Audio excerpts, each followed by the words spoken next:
We're going live. In 3, 2. That was pretty spot on by the time my thing had refreshed as well. Nicely done. I think it technically went live like a few seconds. Oh, the audio stream's current bitrate 0 is lower than the recommended bitrate. We recommend that you use 128. What do you mean? Oh no! After I just That's not right. It's all right. You can still hear it. It just started. What's up, Bryce? Welcome in. B should be right back. She went to go walk her dog. So we are on low latency. So I'm actually wondering why it hasn't already started. Oh, it has started.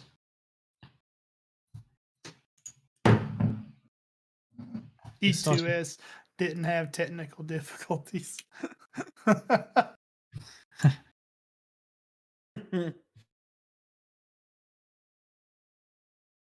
We good? We good? We good?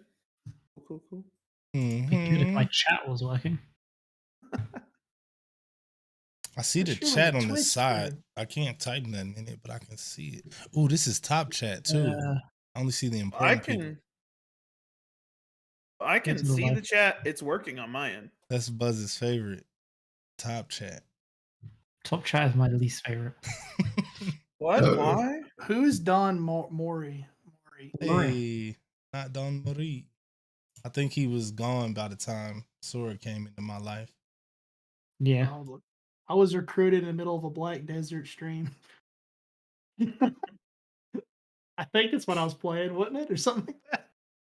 At least you weren't brought in during a what was it? Take back? Win back. Win back. Okay, cool. Everyone go crazy. Share the link everywhere. You got 5 minutes, and then we're going to start. Okay, cool. I have not done it. I will do it now. I'm really fast, man. I done all my stuff ahead of time while we were all talking. I just had to hit OK on everything. I just I typed it all in and just went send. Click, click, click, click. I'm probably going to send it to people that have already got the link. Smoky mommy. Just don't be one of those people that text the link to people. Don't be. I'm texting the link to everybody. Don't be that guy, guys. Don't be that guy. Gotta be that Facebook guy. messages is okay, but don't send it to their mobile phones, all right? Gotta text it to the phone, man. They need to know. I have a friend. Because they ain't gonna send. They ain't gonna check their text. I gotta send this to Soraka. Hold on. I'll be right back. Oh, you gonna text me the link? Okay, yes. I will start like putting your number on bathroom stalls and random restaurants and stuff. I work at a hotel. I will go to your town and I will go to the places I know you eat at, and I'll be like, call this number for a good time. Nice. Nice. You'll be sitting there eating your meal, and your phone will go off. You'll be like, hello. And they're like, is this what I call for a good time? And you'll look up. The guy will look up. And you'll just make awkward eye contact, you know? That's when you're sitting there and you just start talking in a really high-pitched voice. You're just like, I don't know where you got this number, but I can see you. I'll meet you behind the Kmart in 30 minutes. There's no Kmart where you live. What? There used to be. I'm just talking hypothetically. Okay, I was about to say, if there's a Kmart, I've been living my life wrong because I love Kmart, all right? They always had the greatest selection of video games to ever exist in the history of time because nobody shopped there, all right? Like, senior year of high school, they still had Nintendo 64 games in the packaging. Packaging. Yes! In the packaging. On the shelf. Because nobody shops there. I need to find Kmart. They're dead. They're all like dead but one. I think there's only one left in Kentucky. I'm pretty sure it's in Pikeville. That's like Toys R Us. Yeah. Now Toys R Us is dead. No, it's not. It's still alive where Buzz lives. Really? Yeah. Is it? Yeah. In the US is dead. It's in the US shutdown, yeah. They're coming back though under a different name. They shut down in the UK as well. You're a kid. Last time I checked, they were still in Canada though. Blockbuster, Toys You R know that. Us, all that good stuff. Now it's no longer I here. It's miss weird. Blockbuster. That was I some remember. fun Do you times. guys remember? Do you guys remember going to Blockbuster? And Blockbuster had the like packs of mini M&Ms, but they were like super long. They were like 2 times as long, and they were only one color of M&M. Mhm. They were like the Oh, best yeah. things ever. No, that They sounds had like a didn't they used to sell like these weird sodas too that you couldn't get anywhere else? I don't know. I It was only like I didn't even care about the movie. I just wanted that M&M thing. the M&M thing. this We one. had one in Hazard, Kentucky that lasted for maybe like half a year, and it was at the butt end. They put it in right before Blockbuster died. Oh dear. Okay. And I Still remember, when trying. I remember when GameStop used to be called EB Games too. It's still It it's still still is called in other EB Games. countries. In other Still is countries, it is, but in America, it's not. I always call it E8 games because the B kind of looks like an 8, and yeah. Well, the only reason why I knew that they still existed in other countries is because when I worked for GameStop, we would occasionally get like flyers, and it would come in. You would have a GameStop and an EB Games, and I was like, why do they send both? Like, what's the deal? And they had explained it to me, and I was like, okay. Any of you guys buried in snow? It's so I cold here. got it. I got it. It's -8 here. We're not buried, but it's snow. Heck to the no. Between where I -8? live and where T3 lives, this semi truck and a bunch of people across the interstate got stopped, and it made world news because the semi truck was like carrying food for like stores, and he stopped, opened his doors, and let people eat the food because they were all freezing and dying. It's that Oh. bad. Did you hear There've about been that, people who've T3? been no. Yeah, it's like between where I live and you live. Like literally, it's Oh, it's wow. in between us. Yeah, Like on the I can interstate. see the highway from my house, and there's just a It's big bad. red line of lights gone for a while. But when I went Wow. out to shovel the snow earlier, I shoveled probably all the porches and the cars and everything. I went inside long enough to take my snow clothes off, and I walked back outside, and there was probably another inch or two covered up what I just shoveled. And I'm like, okay, that was pointless. Yeah. You ready or? I'm just getting this all shared and Cool. paired. Awesome. You're Paired so and paired and Egan, listen, I hate to be that guy, but I have 5 fingers, and I was just, you have no excuse here, man. wait a Come minute. on. How did you shovel stuff with only Oh, does that that's work? mean stuff to add. I'm just kidding. Hand in the shovel, arm through the hoop. Come on, man. Okay. Oh, okay. That's the Think okay. outside the box, T3. Jeez. I was like, wait a minute. I thought about it and I was like, hold on. See, this is He's why you're not. always messing with me about this stuff, and I'm like, if I don't ask, it'll probably just come around to bite me in the butt. See, So I'm like, that thinking, that closed-minded thinking is why you're not good at shooters, T3. That's oh, why. hey, I'm okay at You shooters. gotta think outside the box here, bro. Just don't play very many of them. Buzz up there's died. He's like, okay. I'm all good. See, I'm like double insulting you here because Buzz, I took him into Halo the other day. How'd that go? He did all right. It just took him a little bit to warm up. But then I'm again, alright. too, I had to warm up as well. We were playing SWAT, and I really, honestly, I shouldn't have took him there first. I should have took him to like Lots regular of Slayer. I was kind of mean to him. I drug him into the hardcore stuff, and I didn't let him warm up. That's good Why fun. would you do such a thing? My favorite thing in the new game is the grapple plus sword. Dude, let me Oh, tell yeah. you something. The other day, this guy was in a ghost, right? And I grappled and got the guy's ghost, and I'm flying, and this other guy grapples my ghost, comes up, gets the ghost from me, so I start falling. So I grapple back, I come up and get the ghost again, and I like dive into him and kill him. It was pretty great. It's like some ninja stuff. It's ridiculous. Like, warfare in the air. Annie B, welcome back. Welcome back. Hey, DB. Oh, I'm in it. I'm dumb. I'm like, where is Creator's Corner? I'm in it.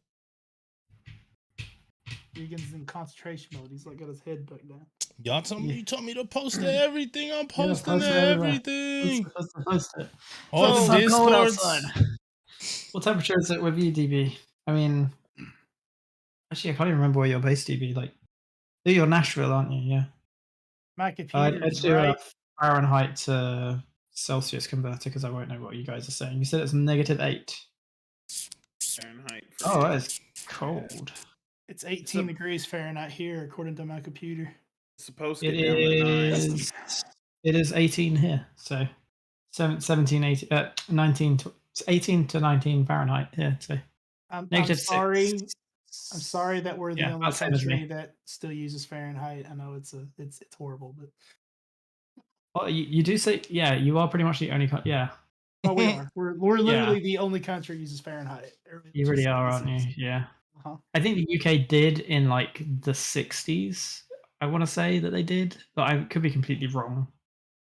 They might not have Can done. we can we discuss why Welsh people are or was it the Netherlands? Why they're so good at Mario Kart? Because I don't understand. So what you need to do is put a Japanese person and a person from that area in Mario Kart and let them fight and see which one like is the victorious one. Because True. I tried my little heart out to beat that guy. There was no way it was happening. When we had a Wii Wales and U, the Netherlands are two very different places, so they I'm are, not yeah. sure. I don't remember. It was their flag was blue, white, and then red. So Oh, that's the Netherlands. So the okay. Welsh flag Netherlands. has a red dragon on it, so that's how you know it's the Welsh flag. Okay. Welsh is near England, I didn't and know. the Netherlands is near Germany. Like you're in completely Wales different. is literally attached to England, like it's So a part of it. Well, not the part of here's my- England. I won't say that. Sorry, it's a part of the United Kingdom. Here's my issue. This person raced me. They were from the Netherlands, and I rated someone who is Welsh. Oh, Okay, that's where I got confused. That's my. that is fair enough. I know when we had a Wii U, every time somebody, or even like when you play Mario Kart or playing not Squid Games, Splatoon, playing Splatoon. Anytime somebody popped in of an Asian name, like little Japanese letters, you were not going to win that. Like there was no hope. All right, I think Yigan is ready. We can get started. Yigan, did you want to do an intro, or do you want me to do an intro, or do we not want to bother with an intro and we just jump right in? We could do an intro. I don't see why not. If we do an intro, it has to be like back where we all jump out of a plane. Win back. Can they hear us right now, or no? Yeah, we're live. Yeah, they can hear. We've been live. Okay. They've been hearing all our stupid banter. Yeah. Did you want me to do that intro? Or I didn't know if you wanted to, I didn't know if he was asking me to do an intro or I don't have anything. Yeah, hit it. For that. All right, I gotta drink some water then, because this COVID, you know. I like how Yigan's like, yeah, we're live, and everybody's like, okay, we just all got real quiet, like, oh, we're live. Okay. Oh shit! What did we say? For that, like, I'll be honest, I got blindsided by Buzz just having this jug of whatever he keeps in this jug, and just like, you see, T3. Buzz has joined the community of going to the gym, and that is something that they do. So I guarantee you, he's also got a gym membership.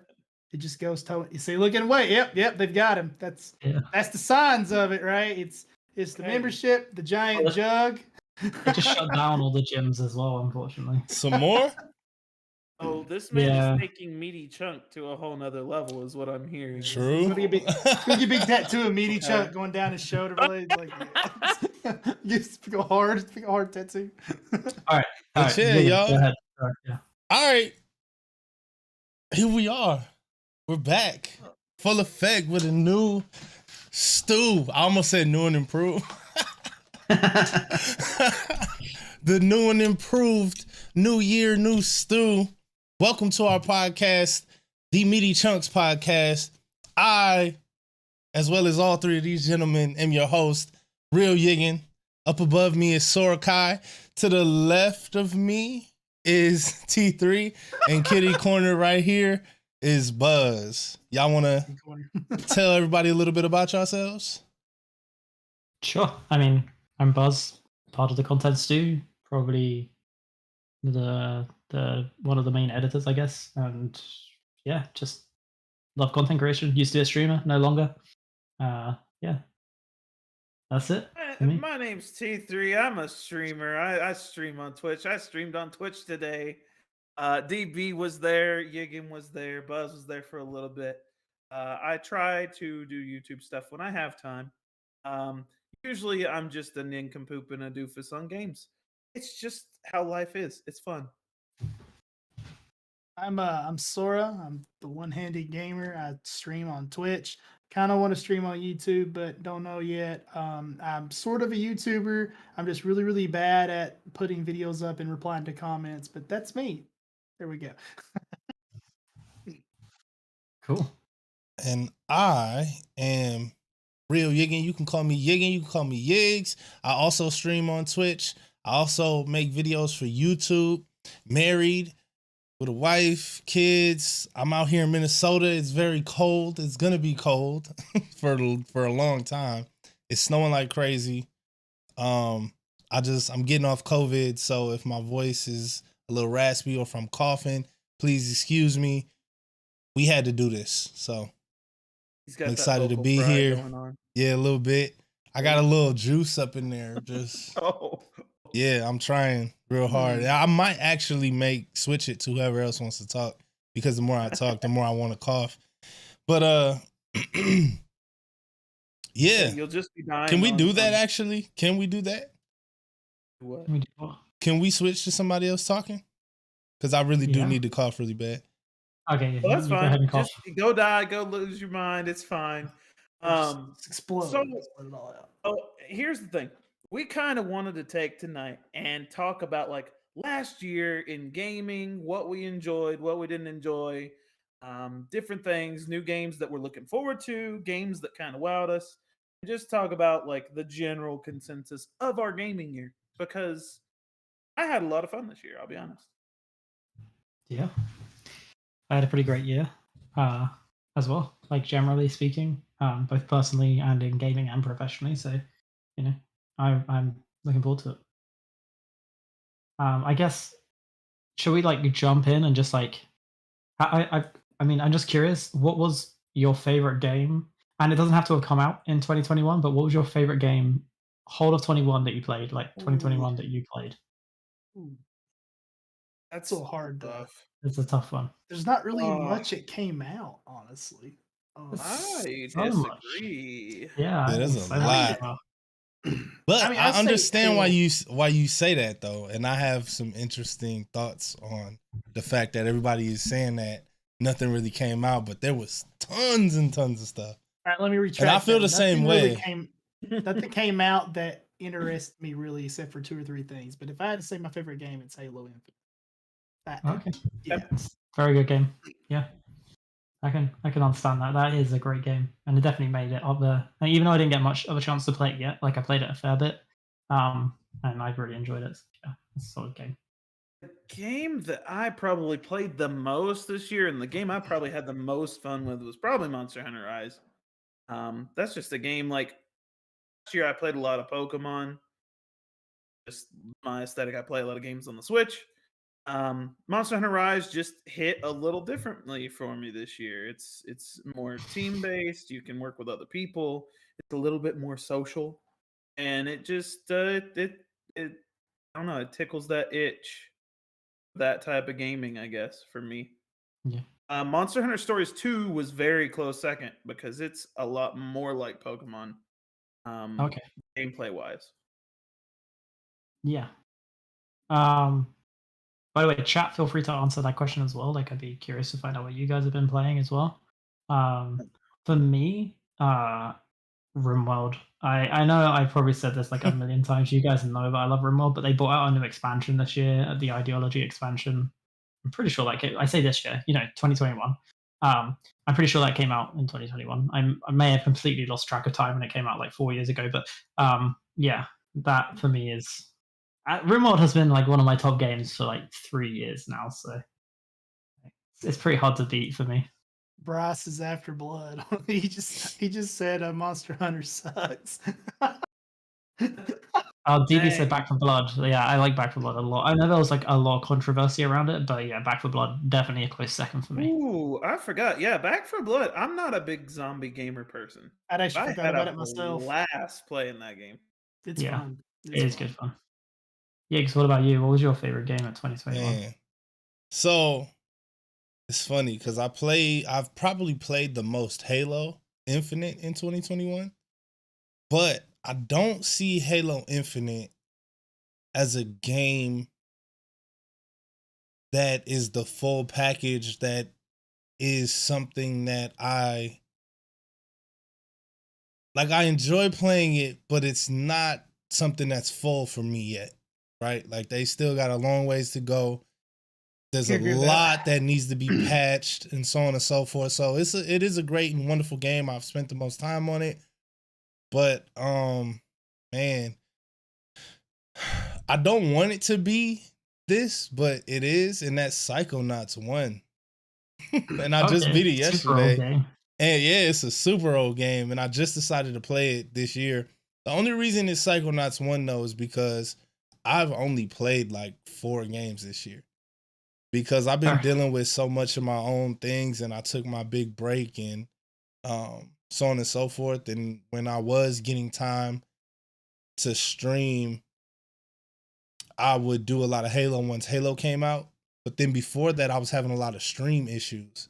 And so instead of like playing through these single player adventure games, I would just jump on Halo, or I would just spend time with my wife and kids and all that type of stuff. But it has to be Psychonauts because it was very refreshing to get such a game that it was, yes, it was definitely 6th gen, or I'm sorry, 5th gen, like greatness, right?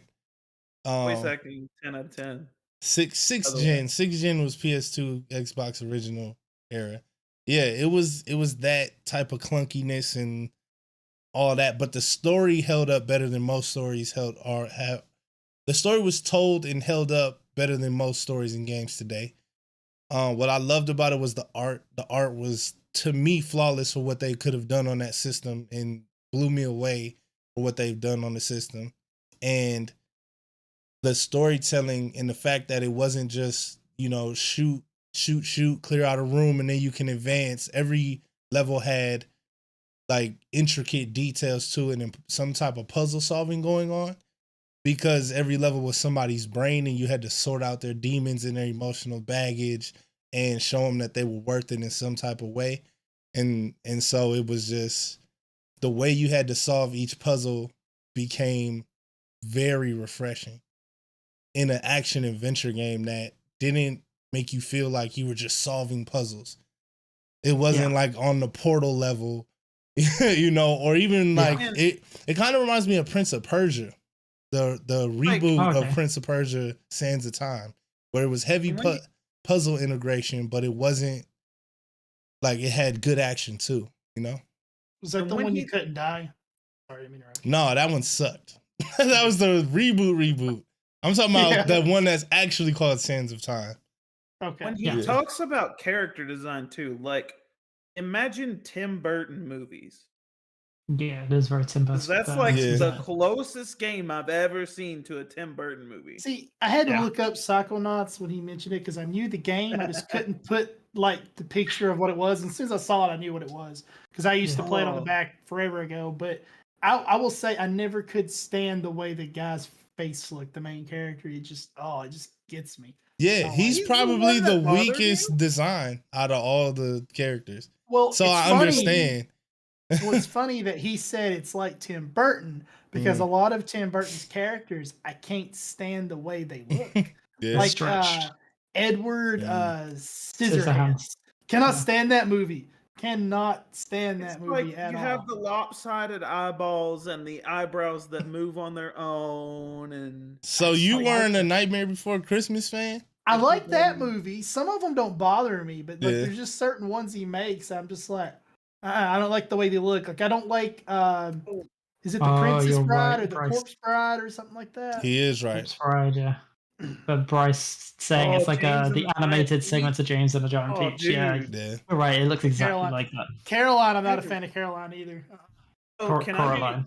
Caroline, really Caroline. honest? Yeah. Yeah. Yeah.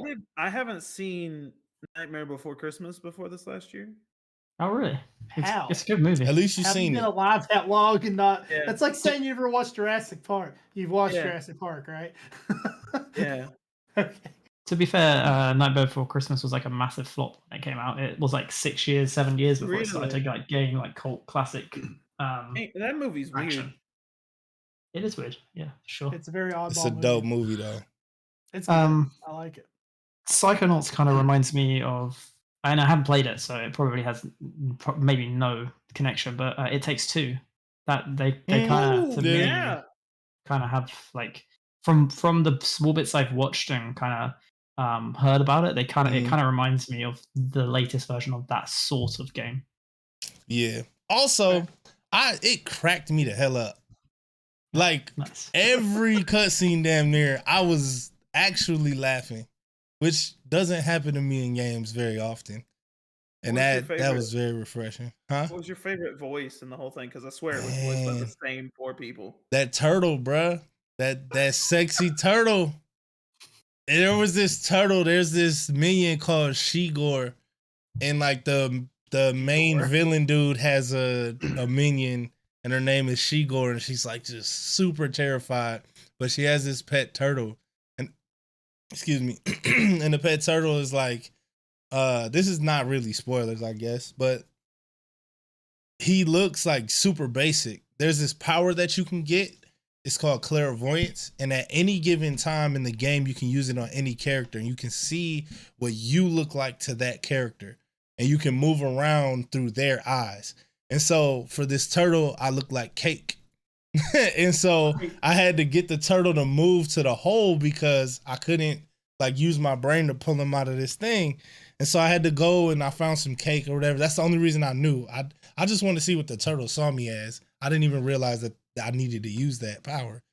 Okay. So I went and got the cake and I showed him the cake and he's like, and he walks up.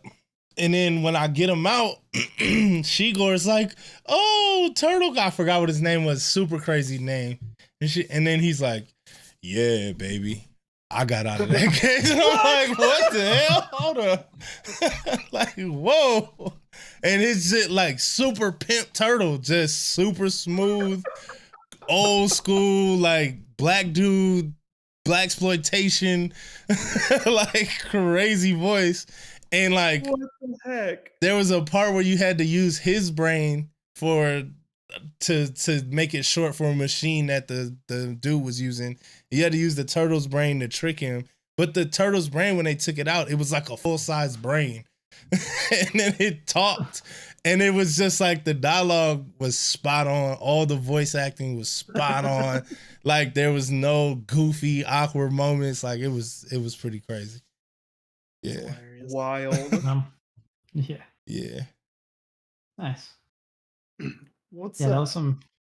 what's a game you guys want to see remade in 2022? Call of Duty. A remake? Maybe not 2022. They need a little bit different. I want to see them do what they did to Modern Warfare to Call of Duty. I want to see the same thing that they did with Resident Evil 3 to Resident Evil 4. Everybody hated it, but it became some of the best stuff that they've ever done. The same with God of War, from God of War Ascension, or 3, I guess, to the new God of War 2018.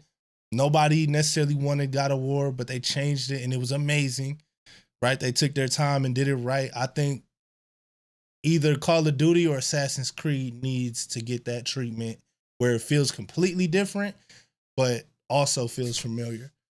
I agree with that. But you want to know what I want? Remember an old game? It's been forever ago. It definitely was not a kid's game. You guys remember Conker's Bad Fur Day? Yeah. N64, Xbox original. Needs sir. remake. When I That would be crazy. That'd be an amazing game. Freaking hilarious. I remember one scene from specifically that old man, like you try to go up his property. He's got that big sign that says no trespassing. Trespassers will be shot. Survivors will be shot again. Damn. Dang. Nice. Yeah, Jeez. it's fucking. It's hilarious. It's funny. A game that definitely needs a remake, and just the developers haven't done anything with it for such a long time. I think it's Skyrim, because we need another No. exact same game. Leave. Get out of here. You're off the Yeah. podcast. What's wrong with No. you? A remake? I'm taking the piss. No. It does not need a remake. They've remade that game more I want- times. I want. God. I want. I Is, want the does it have first- the record for most remakes? Yes, probably. I don't know. probably that or GTA 5 for the amount of like different platforms it's been released on. It's even I got know. like its I own forgot meme about where it's GTA like 5. PlayStation 2030, Skyrim. To be Yeah. fair, Oh. Or like the It- TikTok where the kid is like, "Hey, Dad, there's this game where you can go and like yell at dragons and they'll die," and he's like, "Oh, here you go. This is my old version. Have fun." I'm going to be playing Skyrim when I'm 80 still. I love that game. I What's want gonna the suck? first. Oh, go ahead. Sorry. I Go want the ahead. first game I ever played come out as a remake. What's that? First game I ever played was a game called Croc. And I this was remember like Croc. Crash I've heard of it. Bandicoot Hmm. and Spyro era. So like that's the character designs, okay? Yeah. And you run around as this crocodile that was raised by these fur fuzzball thing. And one day, big bad villain comes in, takes the king fuzzball, and you gotta go rescue all the fuzzball. That game is a remake. Okay. Legend suck of with that. Dragoon needs a remake too. You guys Dragoon? would play- Who the heck is No, Dragoon? Legend of Dragoon. No, who It- the heck is Dragoon? It's one of the most amazing things in the world, man. It's so great. All right. All right, I changed mine. Even though I want those, I need a Sly Cooper remake. You reminded Yeah, me. I can go with You that. reminded Yeah, me. I go. I need Ooh, Sly I I'm go Cooper. Sly down. Cooper. I'm down. Yeah. I didn't get Sly to play Cooper would those be games good. growing up, and I thought they looked so freaking cool. Yeah. I only got to play one of them. He had the I forget like which one it big was. staff with the hook on the end. Oh Mhm. yeah, He was like a. Was he a fox or a coyote? he was a raccoon. He's a raccoon. Okay, yeah. I was way off. Sly He Cooper. had like a whole crew of thief people. It was great. Yeah. Mm. The Thievius Raccoonus. All my friends had that. I I can't remember which one it was I Raccoon. played. Was there one for the PSP? Probably. Because I feel like it was Ooh. on the PSP, the one I played. I also Probably. want Wind Waker. Really Yes. bad. For the Nintendo Switch, yes. Wind Waker and Ocarina of Time and Majora's Mask, and then you know what? Just give us a collection. Y'all Just might throw as them well all say together. Skyrim some more. I just no. Yes. Wind Waker was only released on the GameCube and Wii U, right? Yeah. Yeah. Yeah. And then Too much. What? You forgot DS. It wasn't on 3D. It wasn't Yes, on- it it was. wasn't on It the- was 3D. Or the it was Wind released Waker- on the DS, I believe. no. So Hourglass. Ocarina of Time was Phantom on the Track. 3DS, and then 3DS. Cartoon Link himself in multiple games was on the DS, but not Wind Waker itself. Because I would have played the crap. No one wants Wind Waker. Sorry. That's just you. Wind Waker 2? Give me Wind Waker 2. I'm fine with that. Yeah, we're fine with that too, but we got to put the Wind Waker 1 on the Switch first, though. I'm so sick of this. I will say this. Okay, so what are some games that you tried this year that you normally like wouldn't try, or you just went on a limb to like try a new game? Well, you know, I had to go out on a limb to try a game. That's one of our videos. What was talking it? about What was it called? Bags of milk. Bryce Inside a agreed bag with of me milk about inside Legend a of bag of Dragoon. milk inside a bag of milk. I can't even remember how many times it is. Honey Pop. Oh no, I mentioned something Bryce said that's definitely a porn game, let's be honest. Let's pretend I didn't say that. What have I played but actually chosen to play this year that I not normally would have done? I played this game on Xbox. I think it was on Xbox Live. I just randomly downloaded it, and I think it was like, I think it was called For the King or Reign of King or something, and it was like this For the King. turn for the King. Was it like a turn-based strategy game? And it looks like Where- clay almost. Yeah. Yeah. Yeah, I tried that. That was pretty fun, but it was. I probably only played it for about 2-3 hours. Like, if I don't, depending on how much it would have cost, I probably wouldn't have bought it.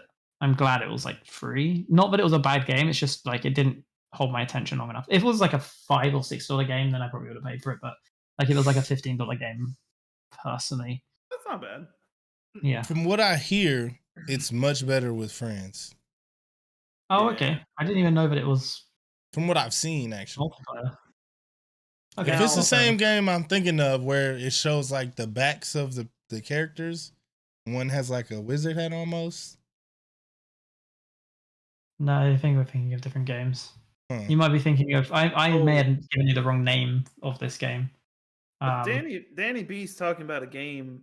I don't know what it was. It's Aruagami, something or another. She had a meltdown. Speaking of meltdowns, there was a game I tried this year. I had many meltdowns on. The game with the guy in the pot, the Yeah. little hammer thing. Yeah, getting That's over funny. it with Bennett Foddy. One Oh, might it's crazy say to you think I was didn't get having last over it. year. Don't know that word. Don't play this game. For the Don't play king, on the cover, it shows 3 characters. One has like a wizard hat, and they're looking at a castle in a field. Oh yeah, different game. I've given you the wrong name of the game. This one's like this. closest to like an 8-bit graphic game. Oh, this Like, is not 8-bit, no. yeah, okay. No. Say And we it's like do it- turn like day by day strategy game. Like you have to solve Day by problems day? as the king each day, and then you wait like a day, and yeah. Oh, Uh, that's the game where you only make the decisions and then you deal with the repercussion from those decisions later on down the line. Yeah, There's like 3 choices. Oh yeah, that game's cool. yeah. So I played that for like 3 hours. It did hold my attention for those 3 hours, and then I never opened it again. So I guess that's something that it's not something I wouldn't have tried necessarily, but I definitely did try last year, and it was a solid game. Nothing terrible, but nothing like I'm probably never gonna play again. I say what we else? make a series where we force T3 to play like 2 or 3 hours of Boyfriend Dungeon. It's on Game Pass. I Oh, played it. It crap. was actually much more garbage than I Crap. thought it was gonna be.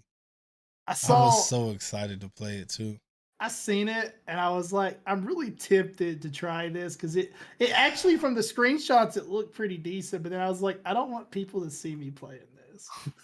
Yeah, So I was like, I'm not it's gonna- like so because the dating sim part of it is completely like gender I neutral. watched you play this. Yeah, This yeah, is the yeah. stupid game where your date is like a weapon or something. Yeah. Stupid. So to be fair, that part is a really cool mechanic where you get to, depending on your relationship with your weapon, the better it performs in combat.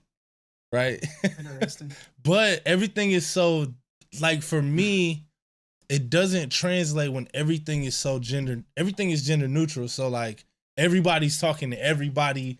It almost feels like a big smorgasbord of like It an was orgy. because you were Type of thing.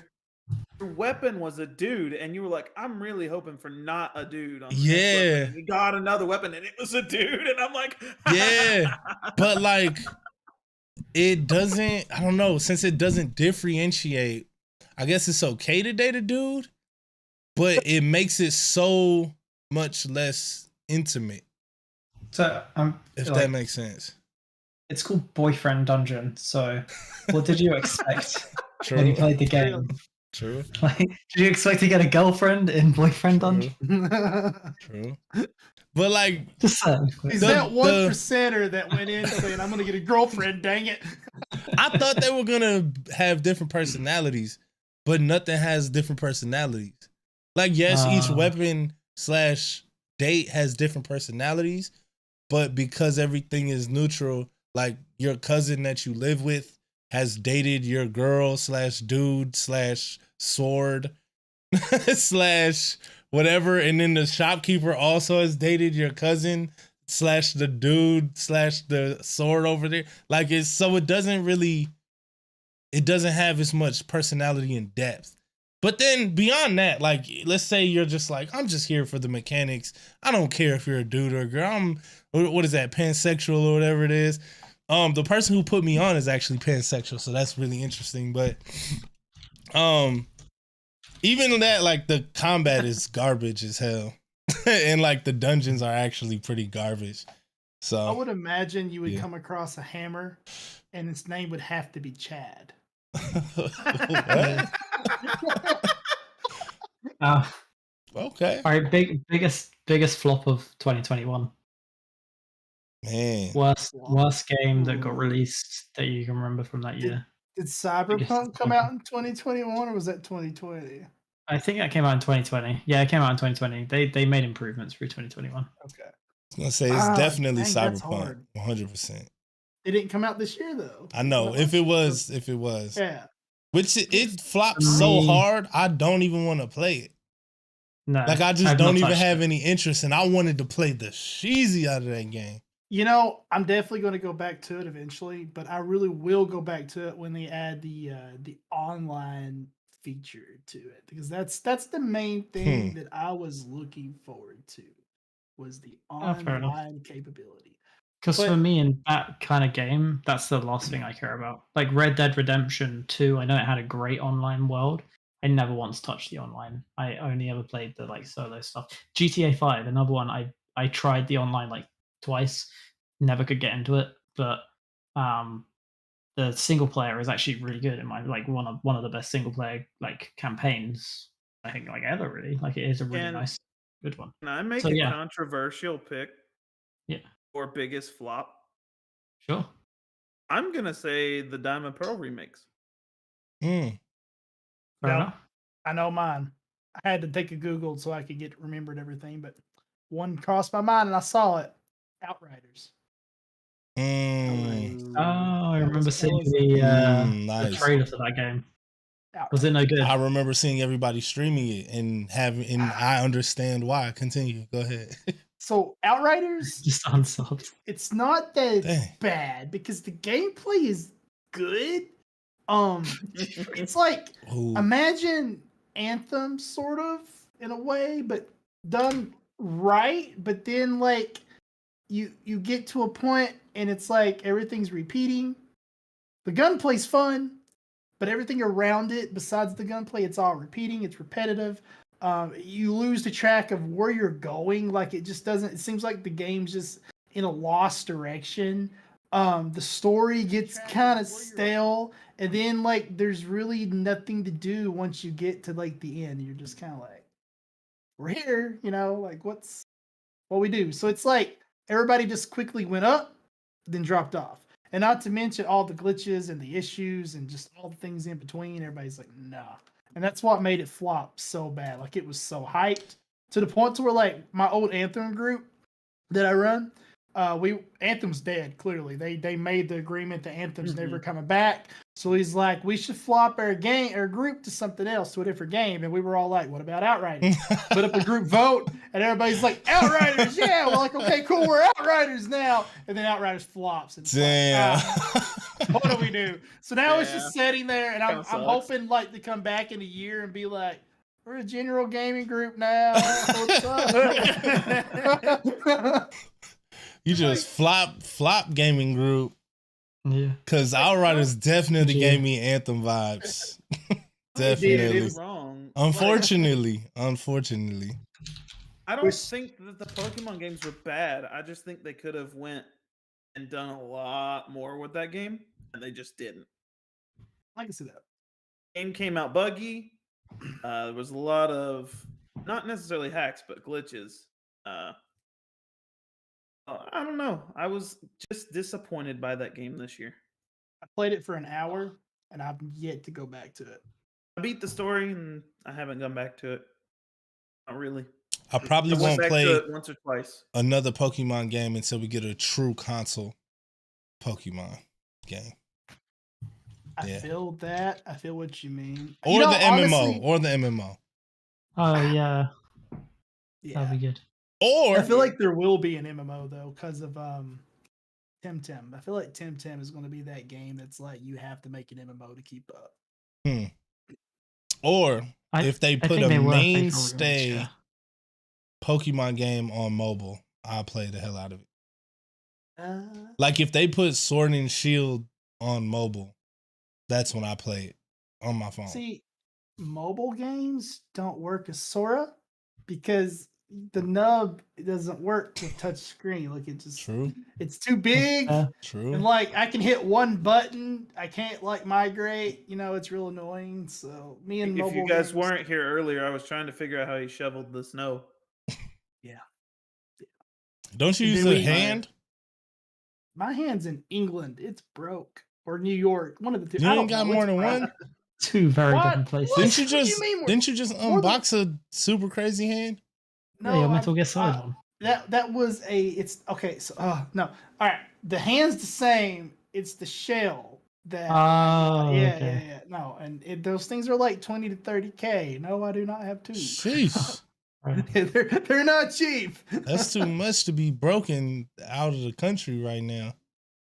That's You're upsetting. telling me. They want $400 to fix it. It's more upsetting. Wow. Fun times in the sun. Does insurance help at all? That it is helping. Yay. Yeah, That's that's crazy. how much I owe Yikes. after insurance. Wow. So, yeah. I saw like one of the bugs I saw with I think it was the Diamond Pearl remakes was there's like one of the ice puzzles You can just get stuck. and no, I saw someone like they were like, oh, so I need to get to like that point, and they said, well, clearly they'd forgotten you can walk diagonally and just walk diagonally straight out the puzzle. Huh? And I was Walk like, straight oh, out the puzzle, you could get Yeah. stuck in. You can get perma stuck in that room.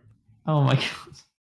What There's game is a that? bunch of Diamond Pearl Diamond remakes. Pearl. You could Oh, flip okay. off the map and just skip certain gyms and go straight to the other side of the map.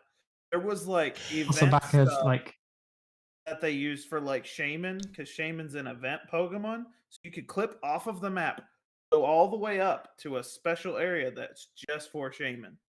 oh, And get Shaman. There's duplication glitches that you could do with the daycare. there's always been a duplication glitch though, hasn't there? Like the There's whole all load kinds of save stuff. glitch. So Wow. have you ever looked?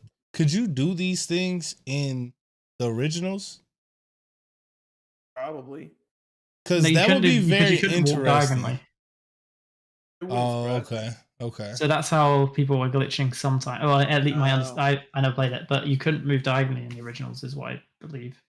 Got It you. was the problem. 'Cause There's all I kinds of love when stuff. they do that, when they like take the entire game and its culture with it and remake it into the game. So if you could do the That can same be good, yeah. glitches and stuff, that'd be They dope. did that with Halo 2 for the Halo 2 remake. Did they? For the majority. Yeah, of that's them. Not all tight. of them, but the majority. Wasn't there one part That's where you what's could up. like jump off a bridge and skip one whole combat section? I think so. I remember like A lot of the I don't same know glitches if, though, yeah. I don't know if this is in the remake for Halo 2 MCC. Okay. But I remember I didn't know. originally- I didn't know Like- some of those were in the original. That's I cool. remember in the the original Halo 2, you could actually glitch. I remember I think it was the Earth map, but you could glitch yourself up in the sky and be like on an invisible floor.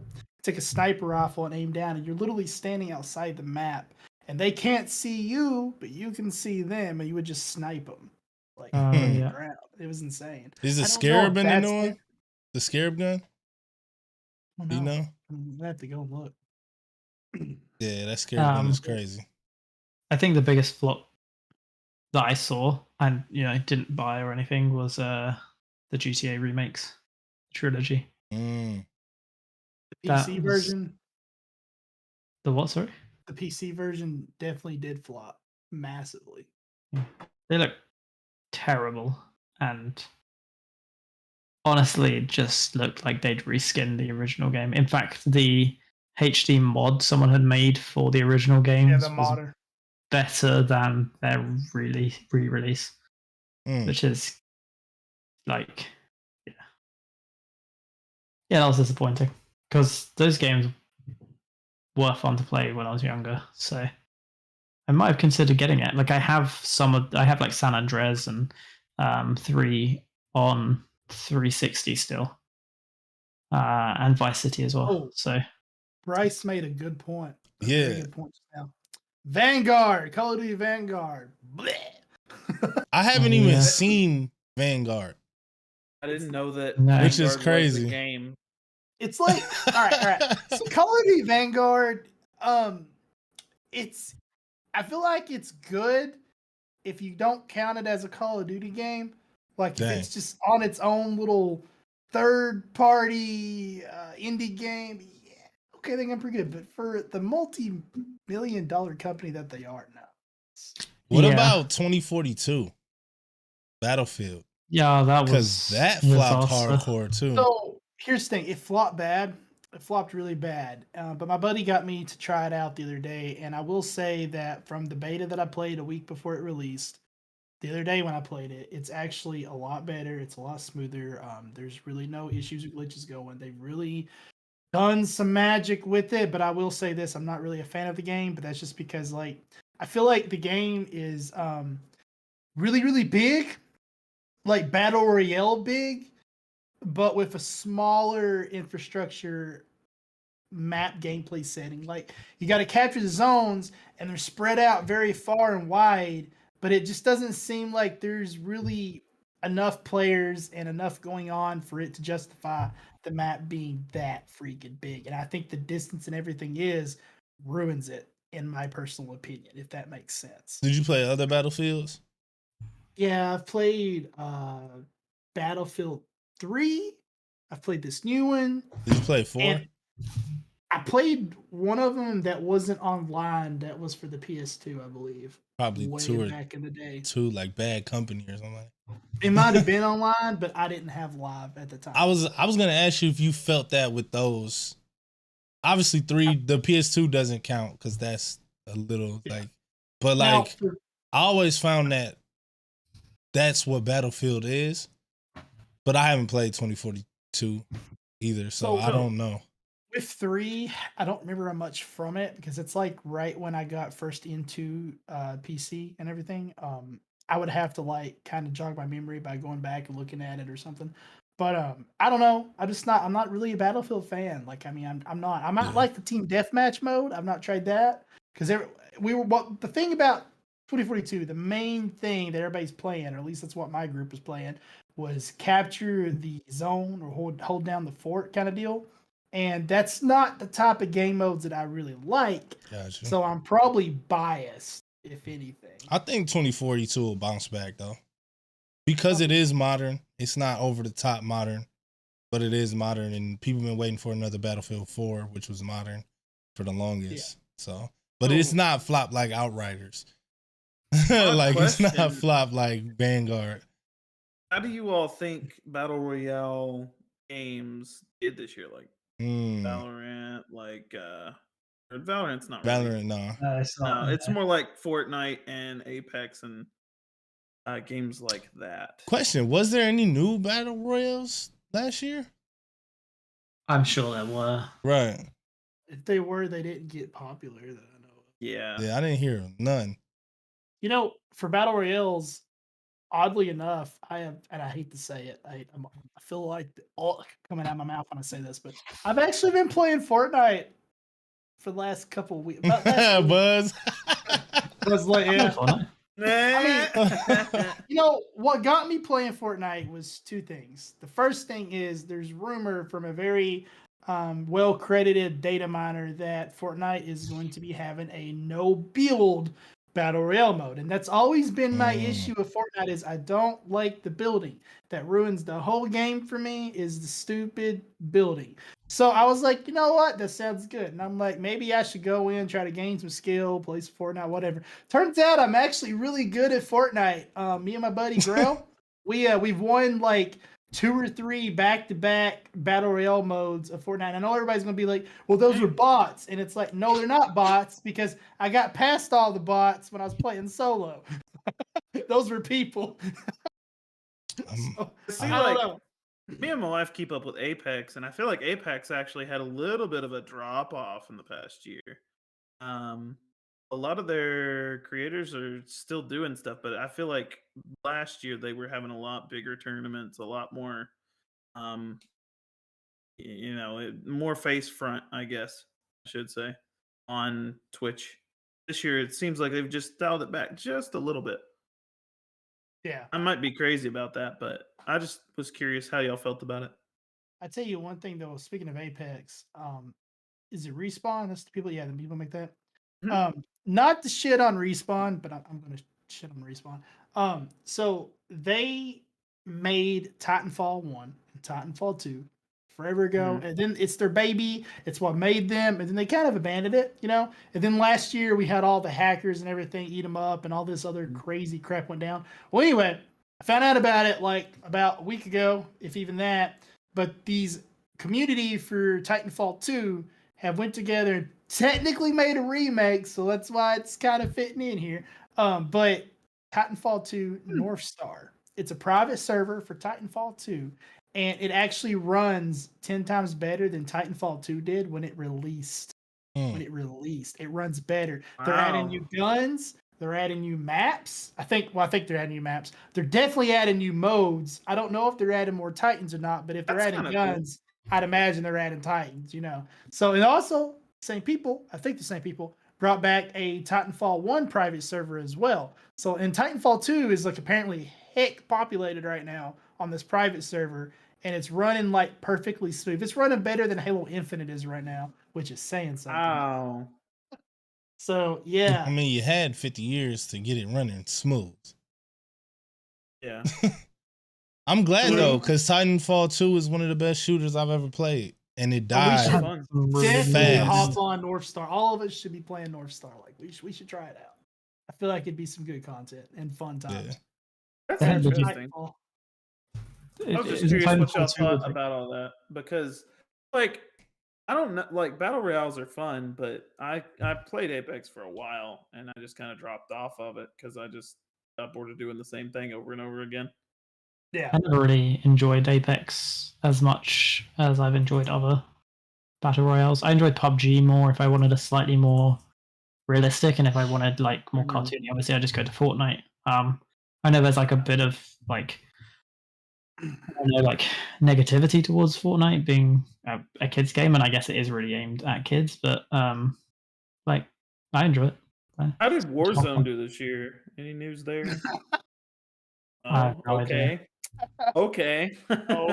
So damn Civil War's on. I don't hate battle royales. I don't like what they stand for as what they've stood for in the video game culture, in as far as microtransactions and cash grabs, right? Okay. Like I remember at one point the first person shooter was pretty much the same thing as BR. As BR's right now. The FPS, everything became an FPS. Every damn game, everybody was making an FPS. And it was like definitely FPS burnout. Like it was towards the end of Xbox 360 era. Like the last like 3 years, everything was just first person shooter, first person. And it just wasn't quality anymore. And when BR came in, they built like a they brought in a structure with it that I didn't like. I just didn't feel like the games had heart, right? Like when I get into a game, it's a little bit more for me than just going and shooting. It's the reason why I'm not as connected to Infinite as I was. And like when I play the campaign, I will be, you know?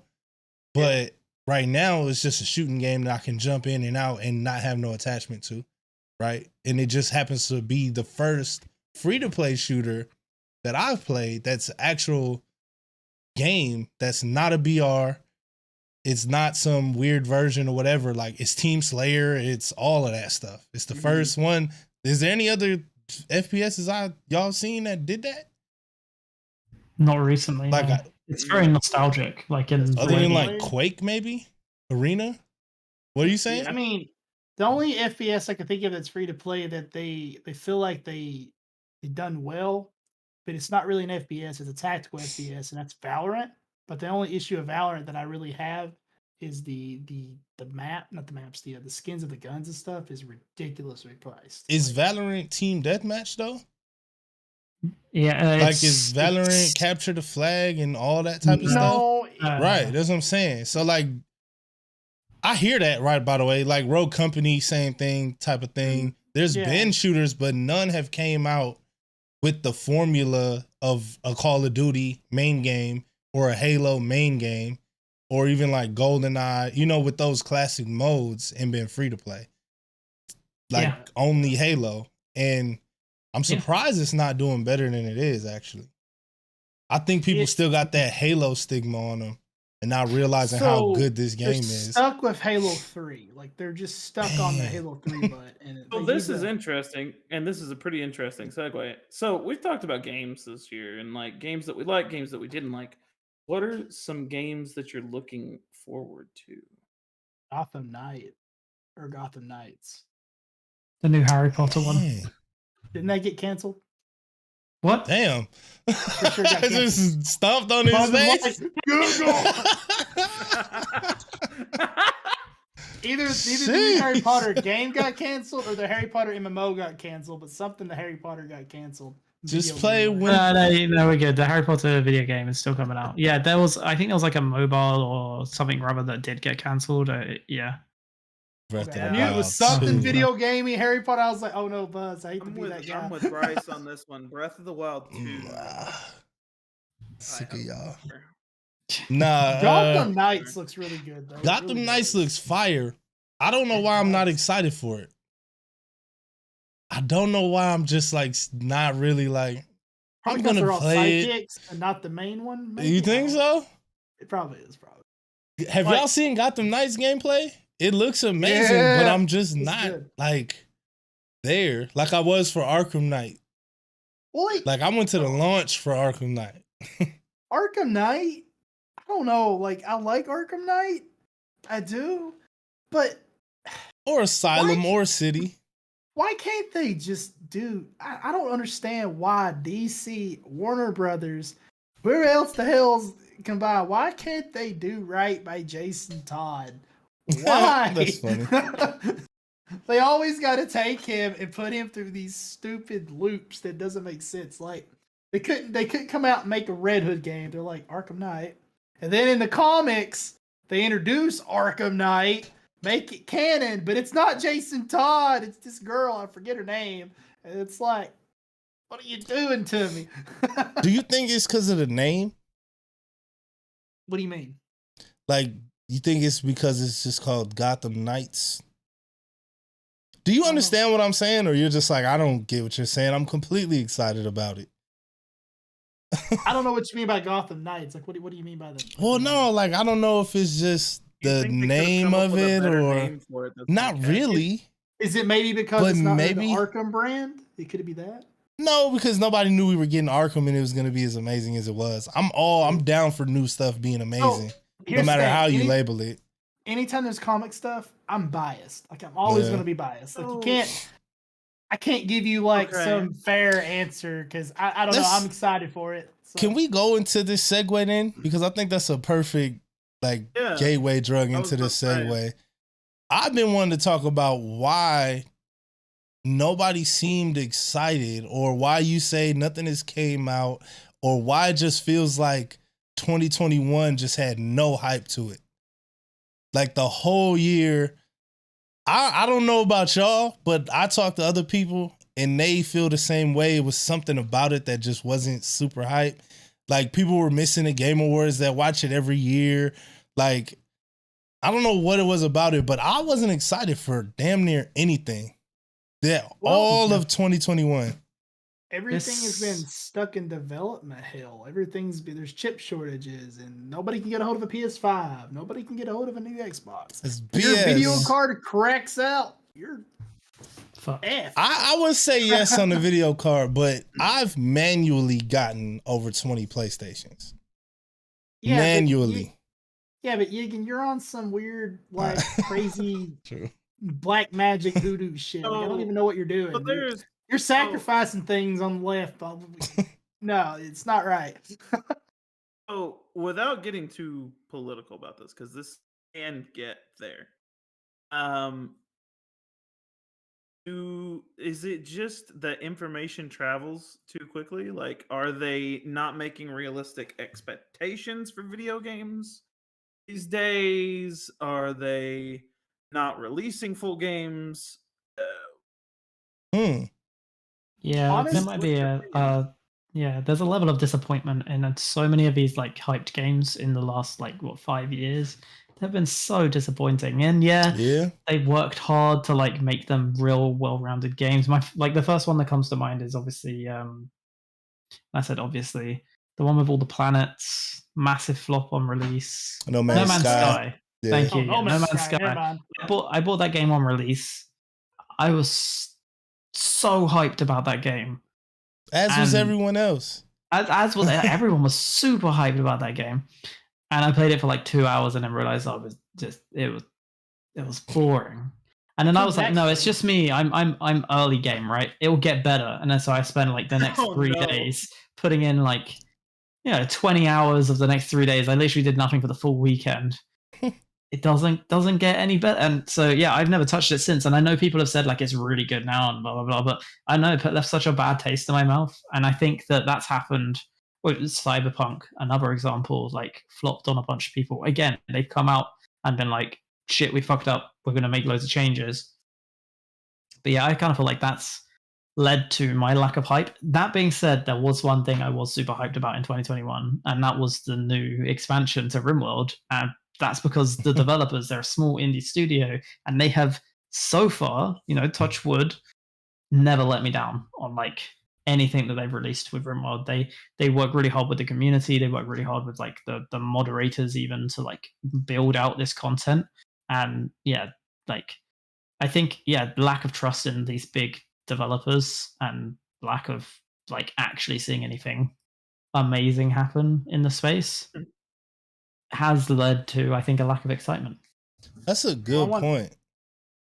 I want to add like- on to what Buzz said though, because thing is, you're right on everything you hit, but adding to that, 5 years prior, maybe 6, they started, like you said, coming out these games that overhyped, etc. They're flopping. But the thing is, if you get more down into the detail, they started this like, I don't know, like tradition or infrastructure kind of deal to where you put out a game as fast as possible. It doesn't have to be finished. You just throw it out, and then we repair the game after it releases through patches. And then also they take the game and they're like, we'll make this entire game, right? We'll make a big 20-hour game, 30, 40-hour game, whatever. But then we're going to chop over half of it off and break up the little DLC pieces and sell it to the the provider as we go. And that started. And then as the years started going, the more closer we got to, let's say, 2019, 2020, it got worse and worse and worse. And then when COVID hit and everything shut down and they really couldn't like get together and make all the games together, they had to do remote home, and it made like coding complicated and sharing things complicated. I mean, I can tell you right now, me and Buzz and everybody else, when we like share video footage stuff, we use a G drive, and even that can get clunky because we got to upload, download, etc. So I can see how that would be a problem. But when you combine their habits that they've installed, especially with the new people coming in, it's probably just jumping in on this stuff, combined with the way COVID hit, games just took a massive hit in quality. Like, boom, quality just caves. And I it's think just been ridiculous. Yeah, I think a lot of that does. Mm-hmm. I think marketing as a whole is interesting for it because, like, I remember when I was a kid, you didn't know what the game was about. You saw the picture on the box. You're like, this looks cool. Unless This you got a has Game Yeah. Informer. Yeah. I mean, Yeah, exactly. or you like might- the yeah, you might- guidebooks. Yeah. that they Which used to also put have out. taken a big dive. The pictures on the Yeah. box. I don't Because even think everything- they make guidebooks anymore. I know, right? There's some for Yeah. collectors' purposes. But like, since everything became more streamlined, literally think about how everybody's logo is just a font or just like some shapes, or like it lost all of its flair. Everything is more streamlined. And the pictures on game covers have done the same thing. I've noticed that a lot in the last 7 to 10 years, that like game covers ain't cool no more at all. And I don't believe that it's adult, because you go and look at a Japanese version of the same game, they're amazing. They're absolutely amazing. Well, back in the day when you would buy a game, not only did you, when you open the game up, it's usually like a double-sided cover. You could literally flip the Right. cover out, flip it back out, have a completely different picture. And also they included an instruction booklet that Them had booklets pictures is and sexy, everything. man. Ain't Yeah, no now we don't booklets no have more. that. They even have the audacity Man. half the time to keep the little stick thing for the book. Look at that. Yeah. let's But go. a lot of these companies have the audacity to like still have the clips for the booklets. I know, and have a piece But no of paper booklets. in there. Yeah. No, Like, nothing. you son of a gun. Well, so like Stupid. it's not just like the packaging. Like that's just the packaging. But like you have spoiler season for a lot of stuff nowadays. Like you have, oh, here's previews for this, or oh, here's like there's a whole thing, Nintendo Direct, Pokemon Direct, This is for that Bryce. deal with like all of this. And so fancy boxes. Look how pretty. Look how pretty. Yeah. This is the original FF14, the one that got shut down. We get a lot more news. I think another like whole point to that is you were right, T3. Like you didn't really know much about the game. You kind of maybe just saw the box. Maybe you knew a bit about the franchise, and you trusted the developer because of that. So you had to sell your game for a box. I know the whole "don't judge a book by its cover" definitely comes to mind because it definitely, you could have a bad picture on the front and your game wouldn't do as well, even though it may have been the best game on the planet. But now no one buys like the physical copies. It's just like you just need like a game trailer that's catchy enough and enough hype around it through social media, and get enough popular streamers playing your game, and you're kind of set. Among Us being like a key example. I know Among Us had like a really good formula. Don't get me wrong. I'm not saying it's a bad game. I'm just saying like that's a key example of how like social media took what anyone else would have probably just looked at for 10 seconds and gone, this is a shit game, because they wouldn't have even given the graphics 2 seconds, and to turn it into like that phenomenon. But then also talking about the whole like progression of things, it was impossible to do patches, or at least very difficult to do patches, like basically before Xbox 360 was like when it was kind of starting to become possible. Obviously PCs always had that ability once they had like online play, but the majority of games, I didn't know because that Halo did it. Halo 2 did it. We got disc, didn't we, that fixed everything. Once Halo 2 came out with Xbox Live, they did patches. And Ninja Gaiden Black got a patch as well, a DLC on the original Xbox. I didn't play online back then. I didn't start playing Halo into the Xbox 360 days. Yeah, I didn't play online until then. Hold on, real quick. Let me show you my box. Okay. This is a game, Guilty Gear Rev 2, Xrd Rev 2. That cover is amazing. This is not an old game. And then I look on the back and it's full of greatness. And then I open it and the disc is amazing. But then this book is like freaking thick as crap with full in-depth everything. Everything you need is in this booklet. And it instantly got me more involved into the game.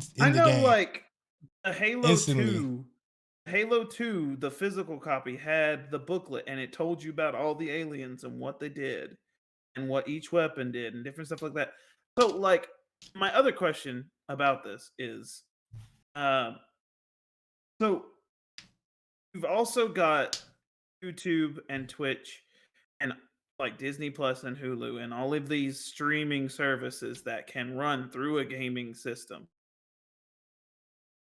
I realize you have smart TVs and stuff like that, but a lot of people have gaming systems. So do you think that the market is just not catching up with certain things like this as far as games go? No, if anything, I think it's one of the first industries that took it on. I just think that it has a few bad habits, and it's one of those things where we've all done it. We've all purchased DLC. We've all purchased skins in a game. We've all bought a game on pre-ordered a game, and I think we've all been stung by it. And the best thing to do, I think, to stop this model of releasing a shit game and patching it, or releasing a game that's free but then like adding paywalls everywhere you go, or adding like 6 levels of DLC. The best way to counter that is to vote with our wallets and not buy it.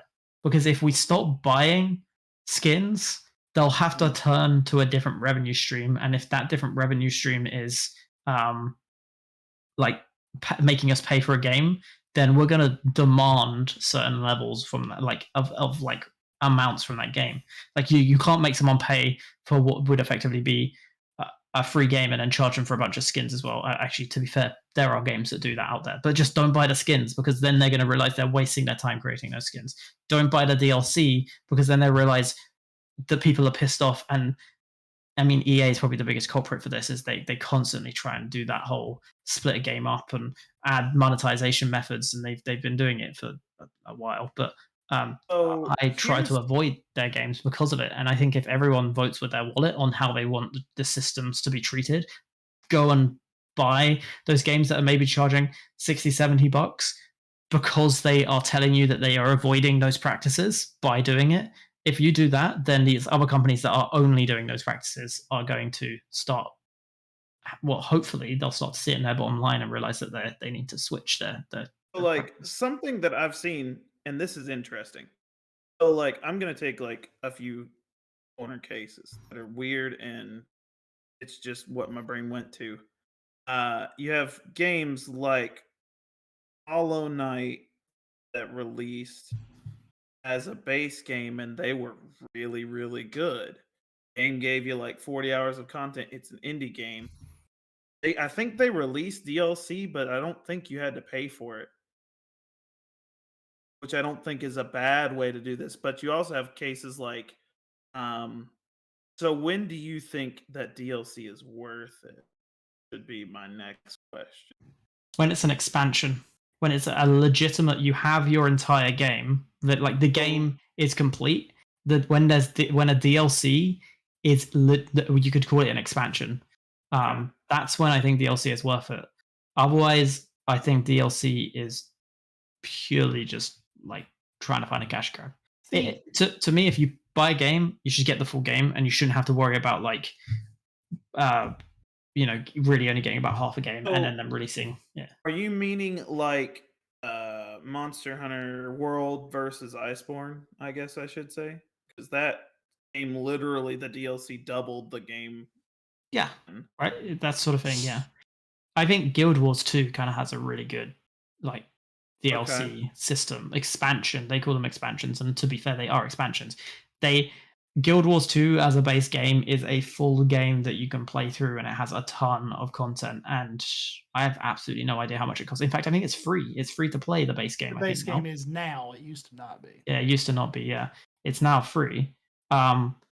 And their expansions, normally what happens is you pay like, I don't know, like $30 for you can buy like the $80 version, which gives you a bunch of other in-game stuff. But you can spend like $30 on the expansion, but that will usually give you all of the prior expansions as well, because they want you to like follow through that story, because they're kind of like they keep giving you like real good chunks. So I think that's like a good example. How do you feel about like Destiny 2? Because that game's been out since the release of PS4. No. I feel like money gets wasted. I think they're doing better now, but I think that Activision just ripped them too far with everything. Like I feel like they're going to take a long time to recover from where they're at right now. I don't even want to hear Yigan's expression to Destiny. He's gonna go crazy. Before we jump on that bucket, I want to add something. But that's not what I was gonna say. But go ahead. All right, hold Destiny thought.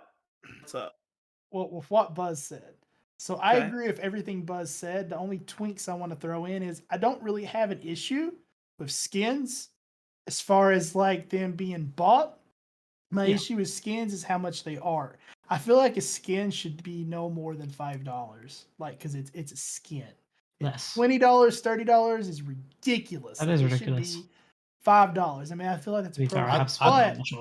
But when it comes, go ahead. No, I was gonna say the only big issue I have with these game models is game passes. Game passes are fucking ripoffs. That is the most stupidest.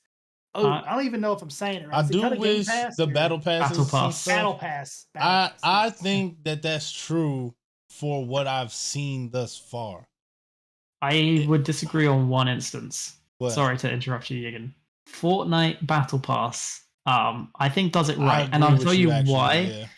Because you can earn enough V-Bucks from multiple battle passes, even if you don't pay for it, such that you could pay for a battle pass with the V-Bucks, and then every battle pass always offers more V-Bucks than enough to buy the next battle pass. So if you either buy one or save up over multiple seasons, you technically don't have to spend like any money. And I think that is the right way to do it. If you're forcing people to buy your battle pass to really access either content or like enjoy the season, then I think you've got it wrong. Yeah, Halo. I think you got that idea wrong. To be fair with Halo, they did come back and they made it to where it's easier to get it. But I will say the first bit the Halo Infinite came out, leveling up in that battle pass was impossible. Like I sat there for probably 3 days and made 2 levels, and I was playing like out the ass. I mean, it was kind of wild. ridiculous. It's still it's still a lot better now, and I don't enjoy grinding. Halo like this because it incentivizes you to do weeklies over having fun most of the time. It's not. That being said, it's not so straining to where you can't do your weeklies and still win, but it still makes me like, now I gotta play this so I can get this, and then the fact that you can't pick some of that stuff, like you can't pick that you get a what do you call it? The zones, zones. What is that called? Capture the zone. Whatever that mode. We know what you're talking about. I don't know. I don't remember. They changed the names. You can't pick that. You have to play quick play or ranked, and then hope you get it.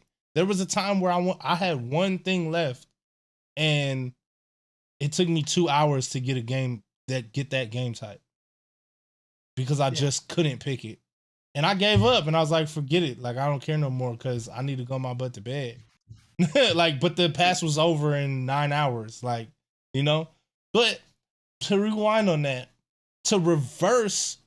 And I agree with you, Buzz. That's the perfect way to do DLC, and I think that's why Fortnite's been so successful.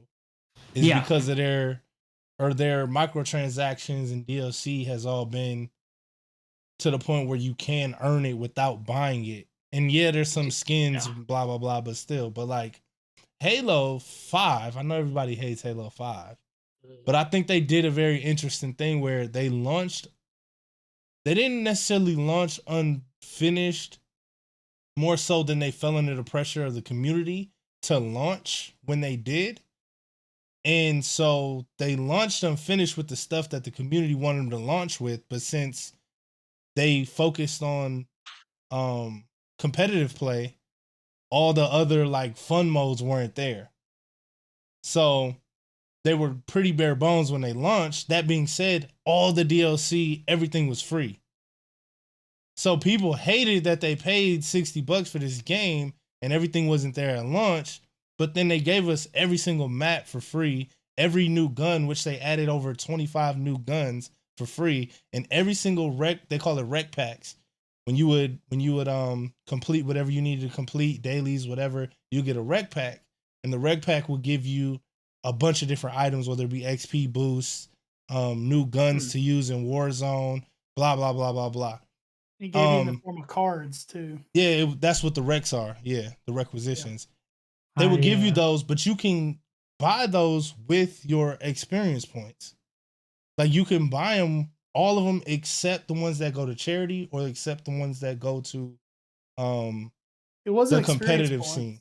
It wasn't experience point. It was like credits or something or whatever it was. Yeah, like, but how you could get it for free? Because what I would do is I would go through all the rec cards that I didn't need or didn't want. Mm-hmm. Like they might be certain. Yeah, you could sell them. Like I never played. What was it called? Warzone. Firefight, or was it just called Warzone? Yeah, Warzone. I never played Warzone mode. I didn't like it. So they came out with Warzone Firefight though, and all of it was free. See, the thing is, I never liked anything in Warzone, so I never played it. So everything I got rec for Warzone, I would sell it, and I'd probably pull about 5 or 6 to maybe even 10 rec packs a day just from doing that. And see, he didn't play Warzone, but where they did something amazing was they brought out Fiesta, and so you got to use all them damn recs. So you would do, they would do crazy things, rockets and stuff. Yeah, like they would do things like add the Halo 2 sniper rifle the Halo 1 pistol, and it would feel the way that it did in those games. Like the Halo 1 pistol was so OP, it was the highest level wreck you could get because it was just killing like 2 hits. so, but like it was all free. So how could you really complain? They complain their faces off, but how could you really complain about that when I guess you can argue that like your game wasn't finished and you charged me $60, but then I gave you literally 4 years worth of content for $60. So like, would you prefer that or a finished game with paid DLCs, or something like Fortnite where it's free completely and then you can kind of just grind the crap out of it to get what you need, or pay for skin, battle pass, blah, blah, blah. Like, see, the thing is that Halo Infinite, I see what you're saying. And to a point, I agree with you. But the point that I disagree with, the rec packs were random. And you never knew what the frack you were getting. I like the concept of pulling up Infant's Market and seeing what's there. And I have the $8 for some ears. Right, but at least I know what I'm $10 getting. actually. Yeah, but at least I know what I'm getting though. That's the thing. But you're I would paying like $10. there to be. I know. You don't have to pay though. So I would like there to be an option to where maybe there's like a randomized thing like the rec packs, but I can't say I don't enjoy seeing what I'm buying. Now, granted, I understand that's money and I don't really want to spend $10, $20. So that's what I know what you're saying. It's grindy, it's expensive, and I get that, but at least I know what I'm buying. And granted, I will say throughout the course, they would tell you what you were getting in a lot of the special rec packs. So if you got the retro rec pack or whatever, it guaranteed that you got 3 retro helmets that you wanted, that you seen that they were advertising. And then all the other stuff was random. But there's a chance you're getting a repeat of something you already got though. So, no, not in those. There's no repeats. Okay. But like, what do you? I think. Sorry, I was gonna say. Oh no. Throughout a life cycle of a game, because I don't really care about Halo 5 like as much as I make it seem. But like, what do you prefer? Is like, because it did have the game 5 years early with paid DLC that gives you a little bit earlier and then you can get more later, or wait like an extra year or 2 and get the full game. You know, if the price reflected it, like in both scenarios, is fine. The problem is the price never reflects it, because what they do is they charge you 60, 70, 80 like crazy bucks for this shite release, and then they're like, oh, it's $40 for a DLC, oh, it's $40 for another DLC, and it's like, no, you're taking like the piss with that level of money. If that is how much your budget you've spent on your game, then it wasn't a feasible game to start making in the first place. You shouldn't have spent like 100 mil. And if your whole aim is to make back that money, and that's your whole aim of building that game, then it's like all the passion goes from that game. Yes, these gaming companies, they are companies, they are a business. But if you look at where they all came from, they came from a place of like passion, and I think a lot of these huge ones kind of lose that. It's all about pushing this profit margin, finding the money, and I think that kind of ruins it for like a lot of people, which is why I'm super looking forward to some of these like crazy funded indie studios that have kind of popped up, like a couple of people who have like jumped ship from various big companies. I won't go into details mainly because I can't remember them because I'm an idiot, but like they've jumped and they've created these like all-star groups with stupid funding. My only worry is they've started with stupid funding, so does that mean they're just going to basically copy and paste what the other companies are doing because they have to find that money for their investors? So, here's kind of like the next question. Hold on, let me go back real quick. Okay. Halo 5. No, I'm just kidding. Okay. Damn, did I forget what I was saying? What was it? I was going to mention. I can't remember what. Someone said something along the lines of like, I can't remember. Anyway, a bad example of payable content in a free game is, in my opinion, League of Legends. Oh, that has the community like alone is bad on that one. that to me has the worst paid system where you get access to like 6 heroes. So it basically means, or yeah, I don't know how many heroes. You get access to a smattering which they rotate, and then you have to like earn these shards that take forever to earn. And then like the really good ones that are like the brand new like characters that everyone's playing and like completely trashing you in every game, and you can't afford unless you actually spend money on the game. So it's like a pure pay to win to a point. Obviously, like if you just buy the best character and play it, then you're on a level playing field. But it's still like that level of pay to win. That's just like Yeah, it not really is fun. just a pay to win.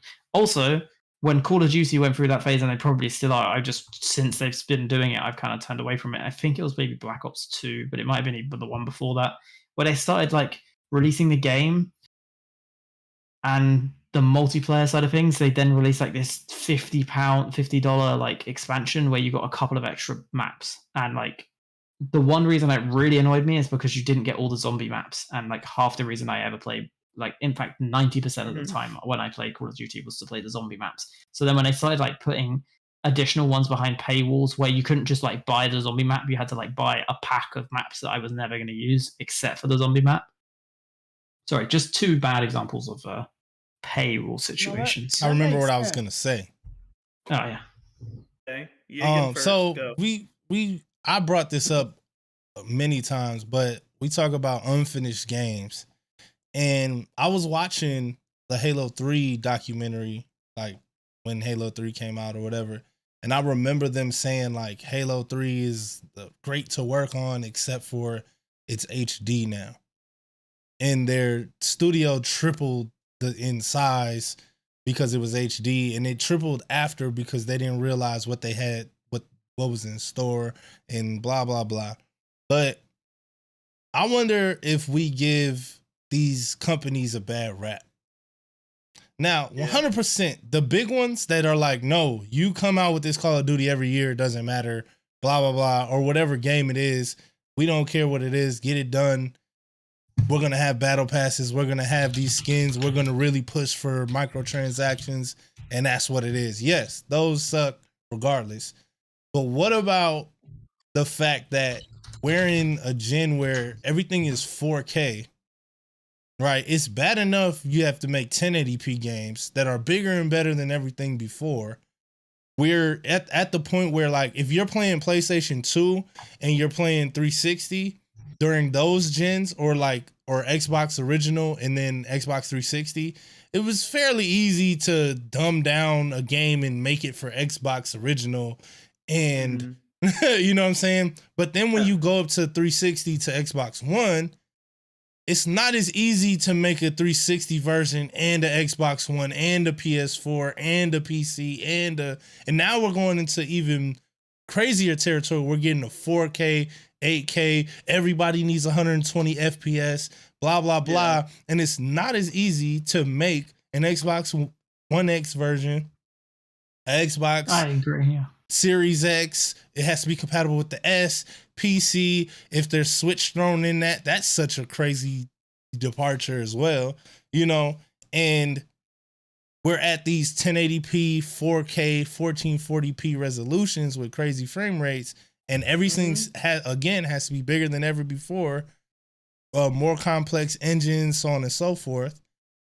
And we expect things to come out even faster because of the age of social media, because we're not as patient. But even if it wasn't faster, the same amount of time as it took them to make a 360 or Xbox One game, we want it to come out in 2 years, because we're just not going to wait 8 years for the next Call of Duty, you know, or 4 years or 6 years or whatever game it is.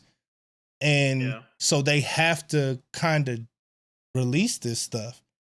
Like, what do y'all think about the concept of, like, the studios aren't tripling in size now? They're the same studios for the most part, maybe 50 to 100 more employees, but they got to make 4 times as much game in the same amount of time.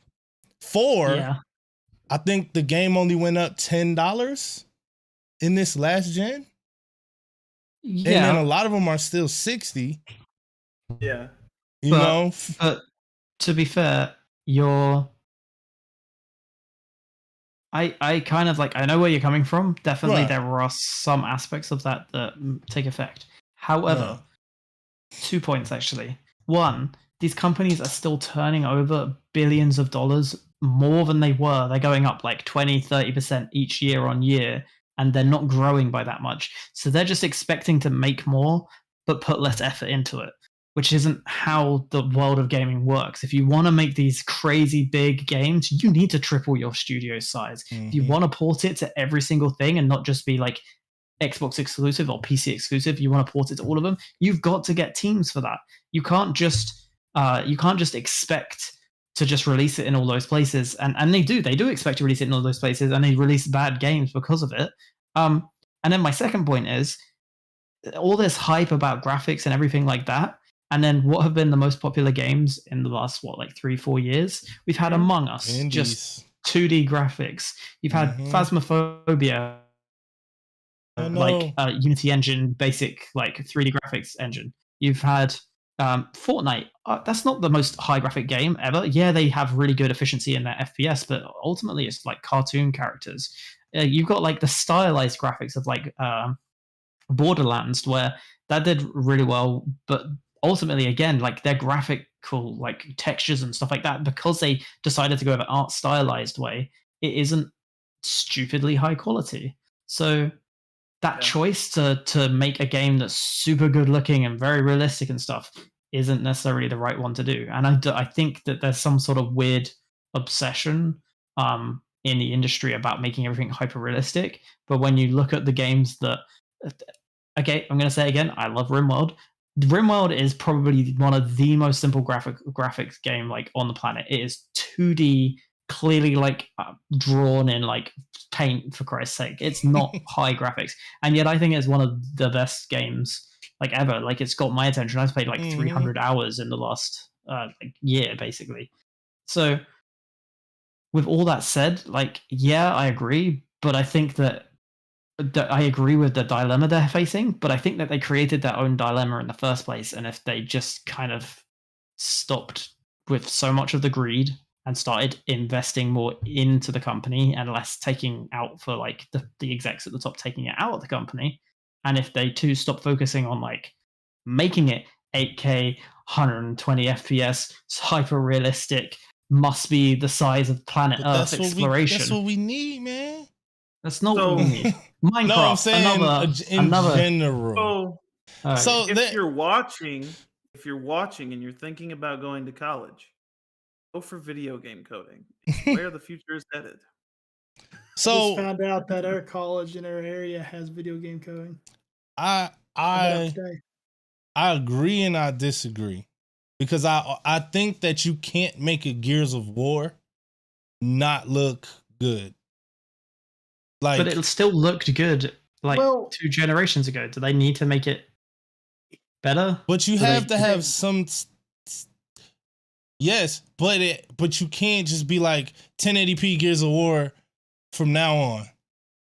You could still like you have to push to the 4K and smooth it. So Buzz, you know what I'm as saying? a person who plays Pokemon, and has Pokemon, heard the complication. Can we just end the podcast now? Talking about trees looking bad, I would say yes. You need to work on it.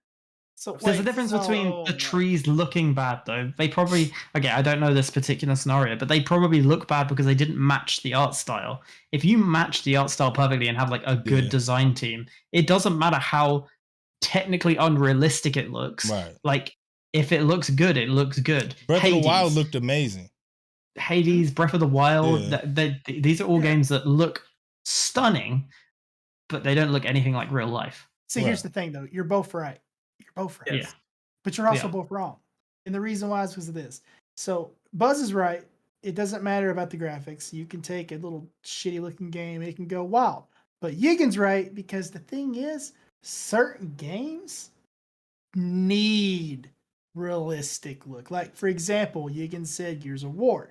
Gears of War will never freaking work if you make it look like Fortnite. It will not. If you put out a Gears of War game that looks like Fortnite, or if you put out a Gears of War game that looks like something we had back 10 years ago, the community will literally look at that and they will shit on it. They will physically poop on the disc and send it back to the devs. They don't want that From because Jump they Street. want the blood, they want the guts, But they want the brains flying everywhere. They want to see it.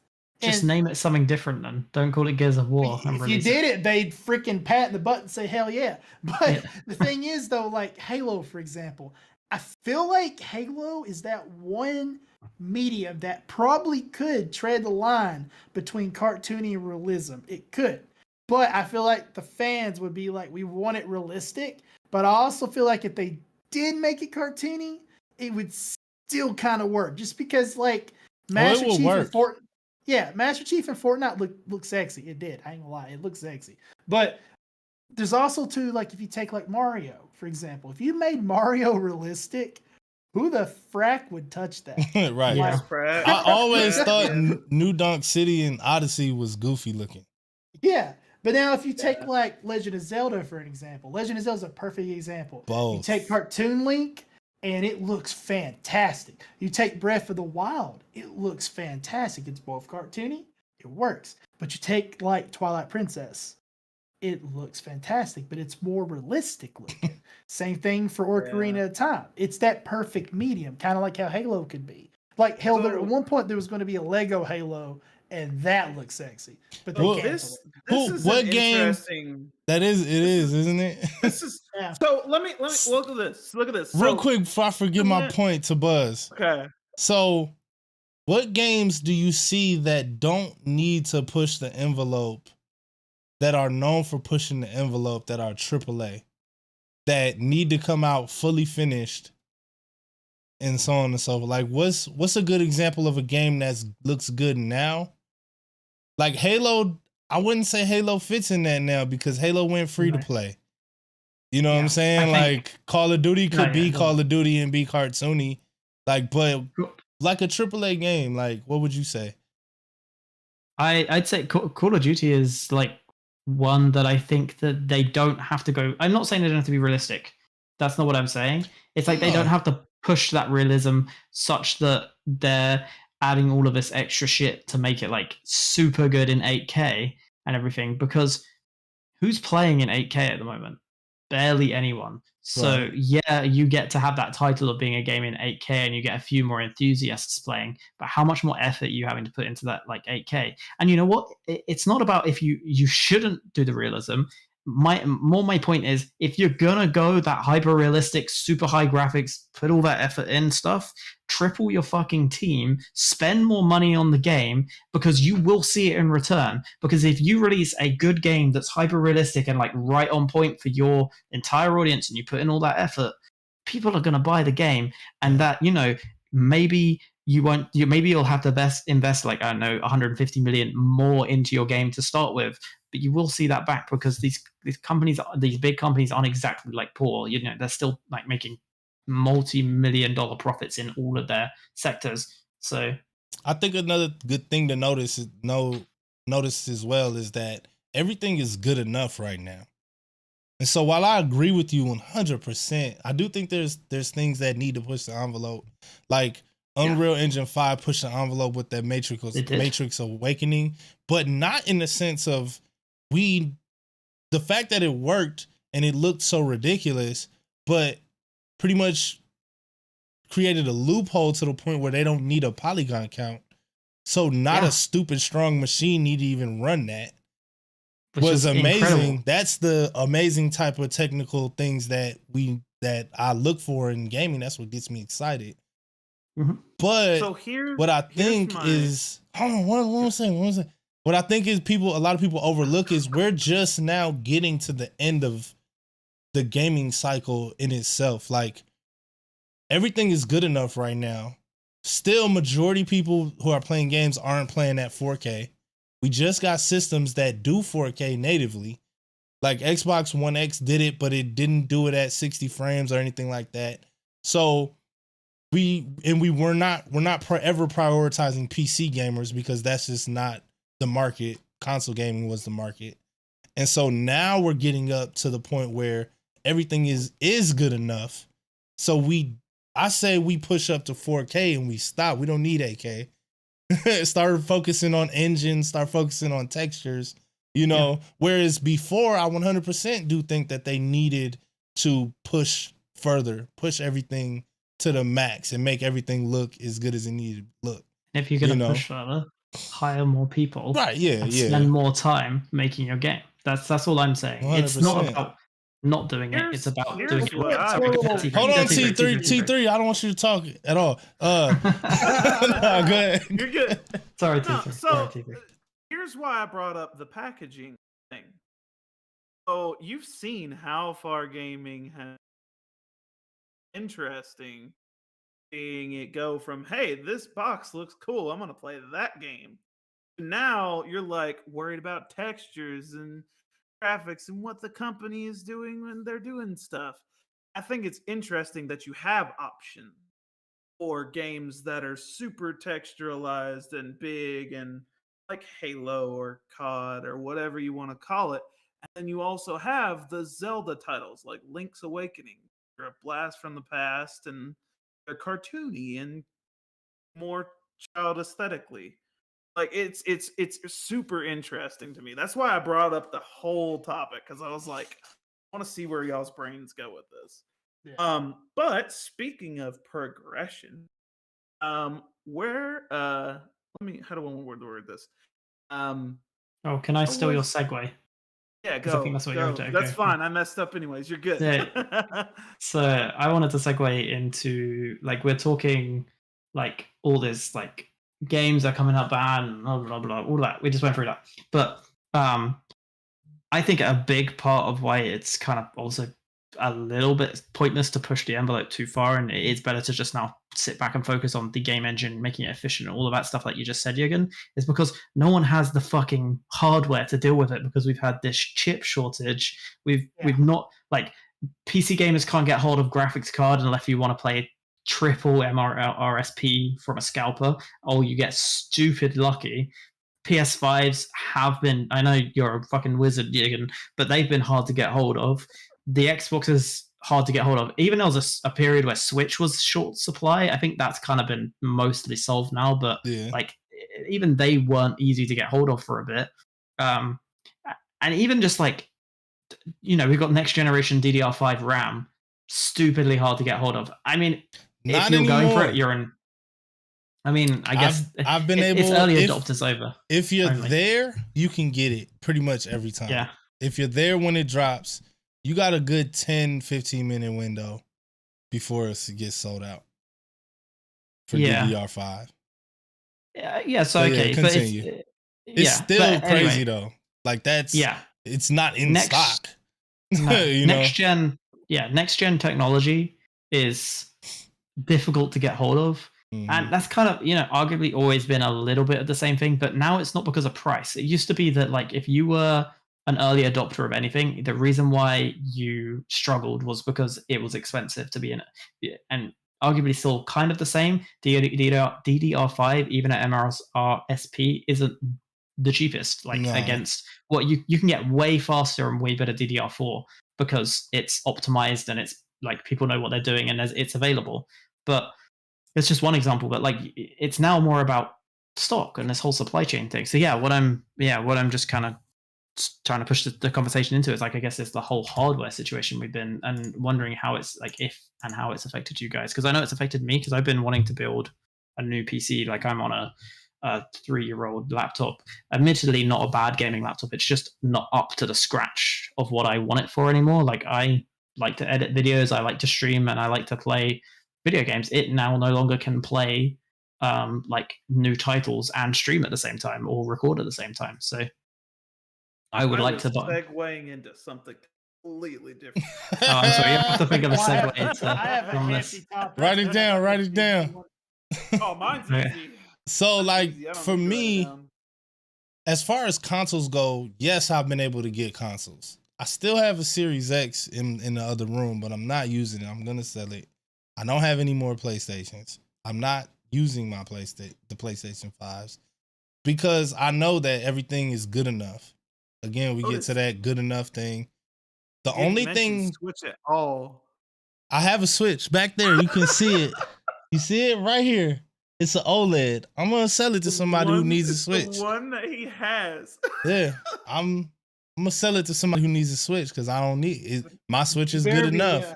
Better be But hitting me up if you get our Give him a PS5. switch out. Dang. at some point, like they're gonna be in stock. Yeah. Like even right now, if you've been part of the reselling market, I'm a scalper, but I make $50 on all my consoles. At one point, it was a little high because you literally could not get them. So it was just like, all right, let me go ahead and get this $150 off of them. But now I'm just like, okay, these are coming in. I don't need $150 off of every one. And since I've been doing that, every single person has been super grateful. Like I've sold to disabled people. I've sold to moms who don't even know how to find a dang PlayStation or an Xbox. People who are in group homes who can't leave their houses to go pick stuff up or can't get them ordered because they're have alcohol dependencies or you name it. Like it's been a crazy ride. And so like people like they ban me. They're like low life scumbag scalpers and this, that. And it's like, okay, technically I am a scalper, but you can't get them. Right? Like, so where you gonna get them from if you don't get them from me for way less than what they're giving them to you for? Yeah. You know, the only Also, thing the I other would thing say, is go ahead. It's the whole like the way that you can even get them like get these items is through the whole like market Third-person of market. Yeah. the but I mean like as in for you as the scalper to get them, it costs you money Right, for the exactly. information, for Yeah. the bots, for the log information, for X, Y, and Z. So to some extent, like for in your particular case, if I know you obviously do me a nice deal and not charge me more than it like probably cost you to buy the item plus like the cost of you actually getting it. Right. And then obviously you're doing it as like a service, so you're going to add a bit more to those others. So again, yeah, in that case, like it's better to come to you because the other option is someone else who's adding $400 to the price and they're driving that market. The other thing I'd say is don't buy from scalpers at all. I know I'm sorry to say this, Jigen, like as in against your effectively like your side hustle, but the more people buy from scalpers, the more scalpers will purchase and try and resell stuff. Like the supply and demand is completely the thing. If there's no demand for a scalper because everyone's gone like, well, I'm only going to buy MSRP, they're going to sit with a garage full of 60, 70 PlayStations going, well, fuck, I've spent 50 grand and now can't shift this shit unless I sell it for MSRP. If you know the market, you can get your PlayStations for 100, maybe 150 more right now from any local markets because that's what happened right now. Xboxes aren't selling for any more than it costs people to get them. If you're botting, the amount of money you spend on the bot costs and the proxies, you can't sell your Xboxes.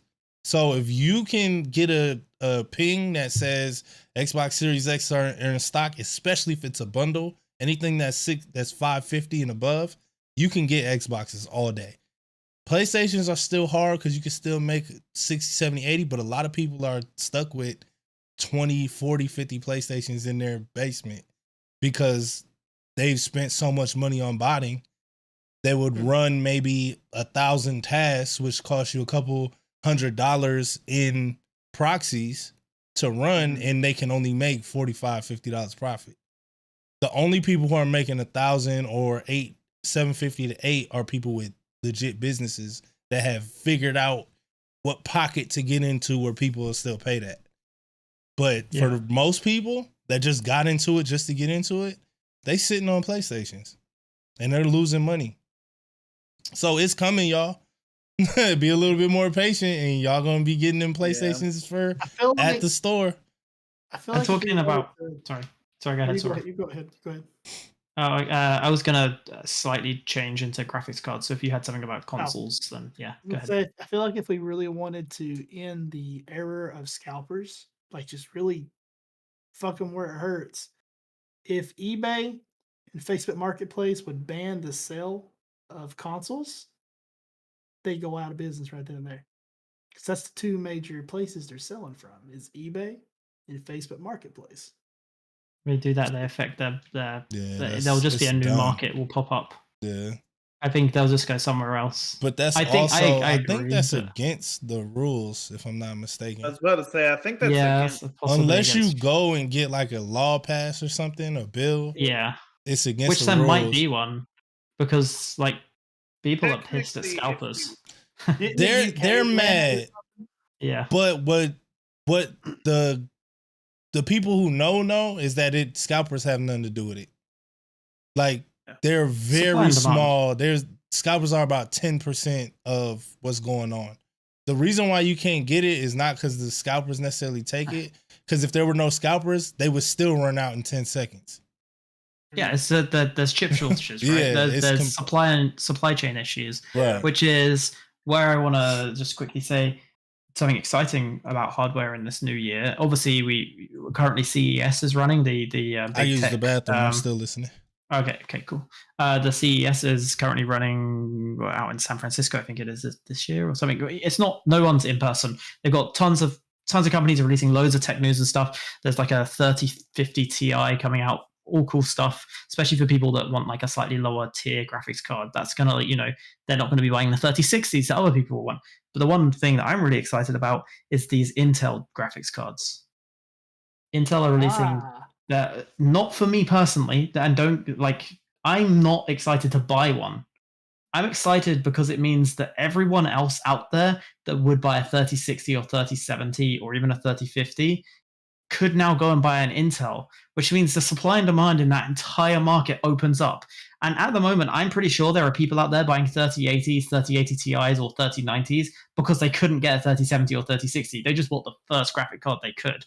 So if there's more space at the bottom, there's going to build up to more space at the top. It will be trickle down, but that means more 3080s and 3090s will become available because there will be more supply and demand, just the whole situation. So if we get these Intel graphics cards, even though they're not for me, I'm probably I'm 99% sure I'm not going to ever have one because I'm more of an enthusiast and I want to buy like something a bit more like high end and that's going to do my like stuff for me. That, to be fair, these Intel graphics cards, the data they're coming out with look pretty strong. Like it looks like they're going to be pretty decent stuff, especially for small form factor like laptops and stuff.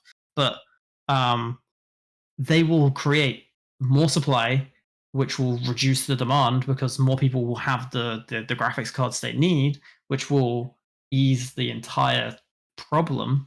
So yeah, I'm super excited about that to kind of bring it into like the whole, like we were discussing last year and how shit it's been. New year kind of looks brighter to me. It will be, I think it's end of quarter 1. They're releasing the first like selection of them, which I think they said were going to be comparable to about like a 3050 kind of range, 3060 kind of range for some of them.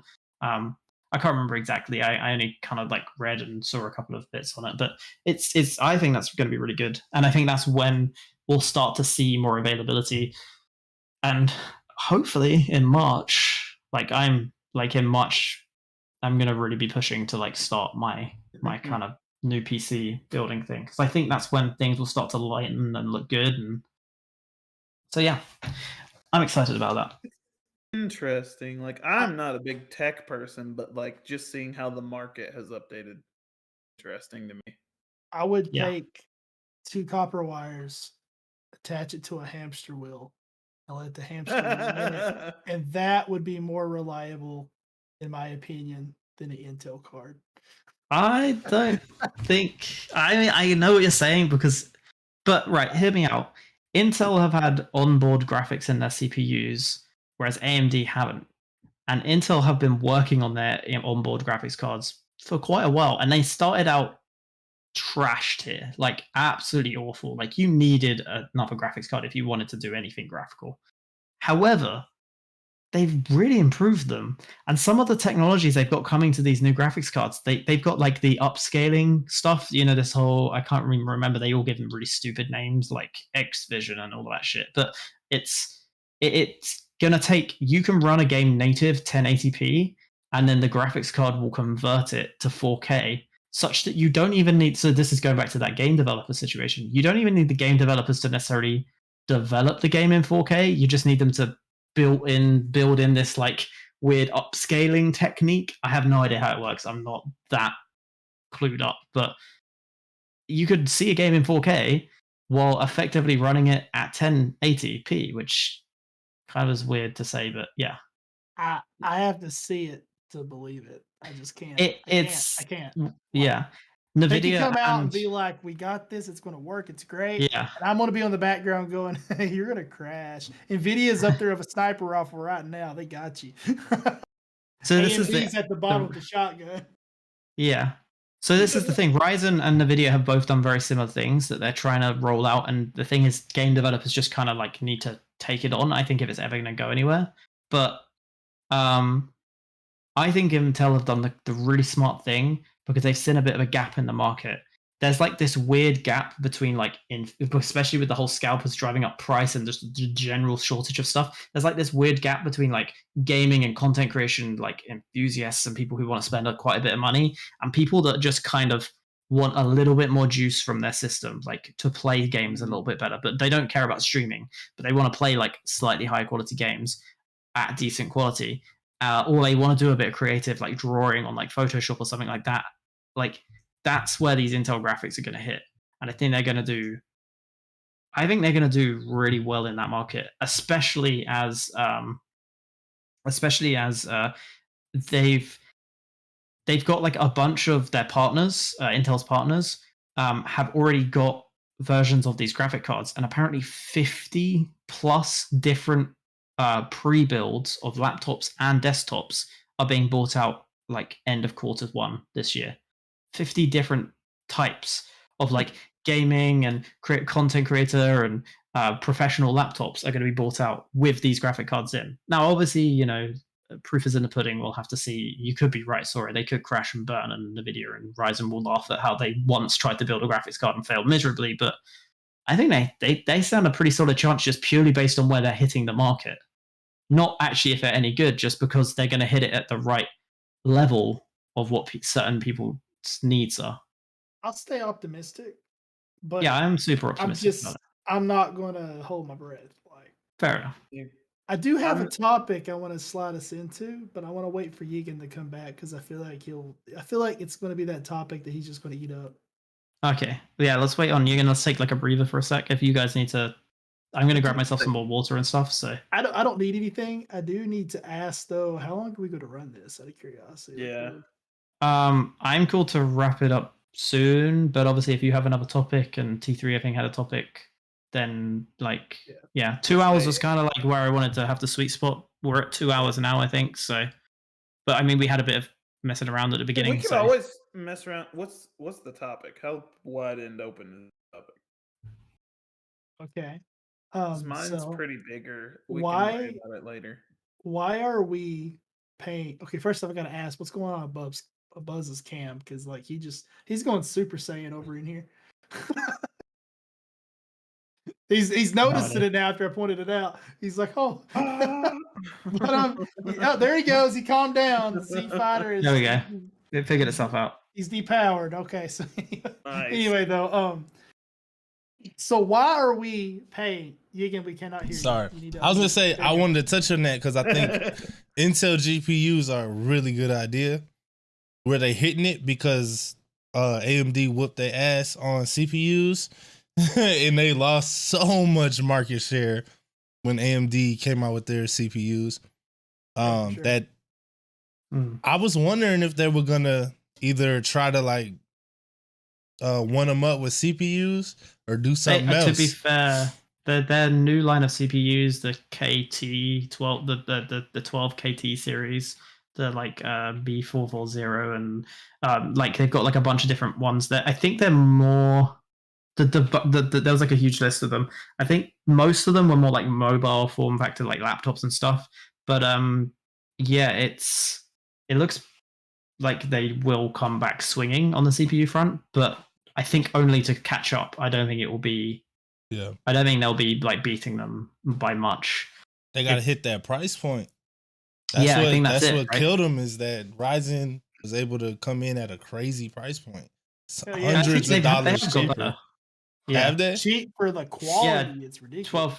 12th gen has been a better yeah, it's been better. It's not quite there. Yeah.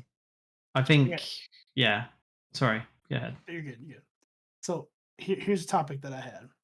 Why are we paying $60 to $70 for video games that just come out when the production value, the production time is relatively the same to movies, films, whatever, and we only pay 20 to 30 for films? For one, I don't buy movies at all. But the price for And a I DVD only and a go Blu-ray, to the movies on Tuesdays when it's $5. doesn't matter about that though. I'm talking about the concept though. Is if you go to a Walmart or wherever the hell you got right now, Best Buy, whatever, you walk in, a DVD or a Blu-ray is $20 to $30. Yeah. The production time, production cost is pretty much the same or close enough in the ballpark for video games. So why do we pay 60, 70 for a video game when we pay 20, 30 for a movie? I You think could argue that it's that length of time that it takes and one's interactive, but even then, I mean, it's just two different forms of media. People I- have for too long. I think it's more along the lines of how many people watch movies, and like all four of us watch movies, right? Mhm. You get our girlfriends in here. There's 8 of us that watch movies. Wives, sorry, as well, and fiance for me. Okay. Actually, it's all wives, and I'm the only fiance, aren't I? Anyway, you get our partners in here, and you've suddenly got 6 people that play games and 8 people that watch movies. You expand that out. You ask your entire neighborhood how many of them play games and how many of them watch movies, and you're going to have a much larger number. So I think that's why. It's because when you sell a movie, you can sell it to 7 billion people, but when you sell video games, you can sell it to like 2.3 billion people, like as your maximum audience, right? I was exaggerating those numbers, obviously, but the other thing is, wrong though. yeah, I think that's one reason. I could be off. That's just thinking logically. The other reason is I think it's software as a service nowadays. Video games, it's not just you purchase the video game and that's it. You purchase the video game and then there's patches, there's like events, there's updates, there's they try and push like ways to make money from it more. But there's like they've got servers they have to run. Like with a movie, you ship it out to the movie theaters, you ship it out to like Netflix, and you make your money. But you don't have to run like a fucking server farm somewhere in like an Amazon server farm for like $7,000 a day to keep your game running, to keep your movie running. Even if you run it back though to like 20 years ago, when we didn't have this shit, it was still like 50, 60. I think that's purely based on the market size. So I know we weren't. We were alive clearly, but I know we weren't we weren't our parents yet, obviously.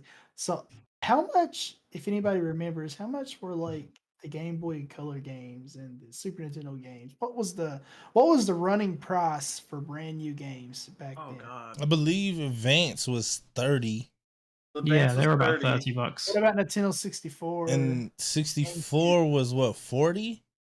Was it 40? Yeah. Because I remember they were brand new. I was thinking they were still around 50, 60 bucks. I remember they definitely come up.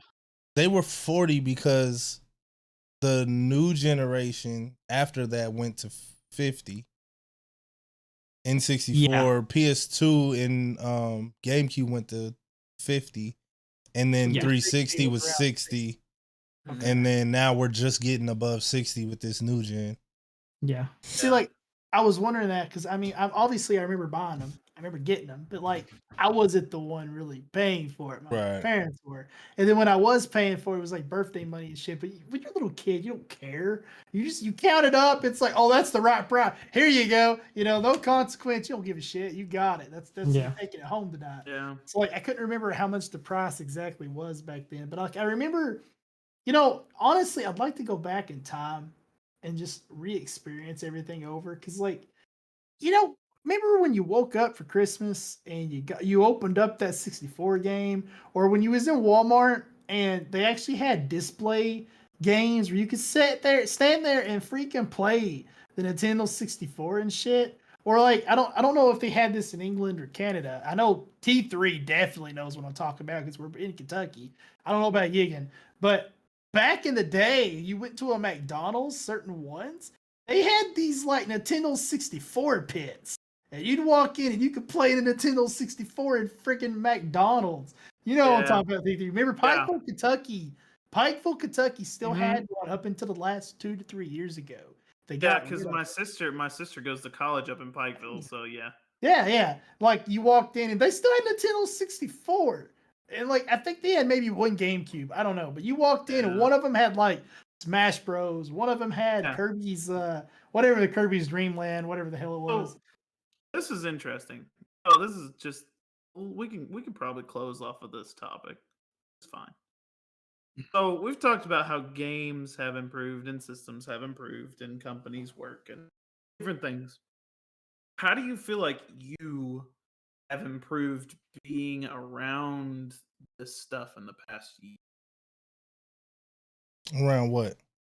Like games, systems, being more knowledgeable Define about what it. you mean. Like you mean your Like skill growing, wise? skill wise, YouTube, Twitch, online in any capacity. Completely declined.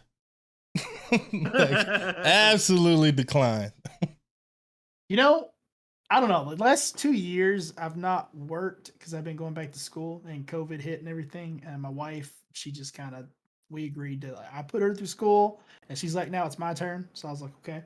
So these past 2 years, I've only worked during the times that like we had off on college. Like I didn't work this time because I couldn't find a job because Yeah. I looked, nobody wouldn't hire me for whatever freaking reason. But I've had a lot of time to play games. Had a lot of time to play games, and I made the mistake of not streaming for about 4 or 5 months because there wasn't nothing out that I wanted to play. And if I didn't want to play anything, I didn't feel like I wanted to stream anything. And that kind of hurt my Twitch decline. I feel like that hurt me bad.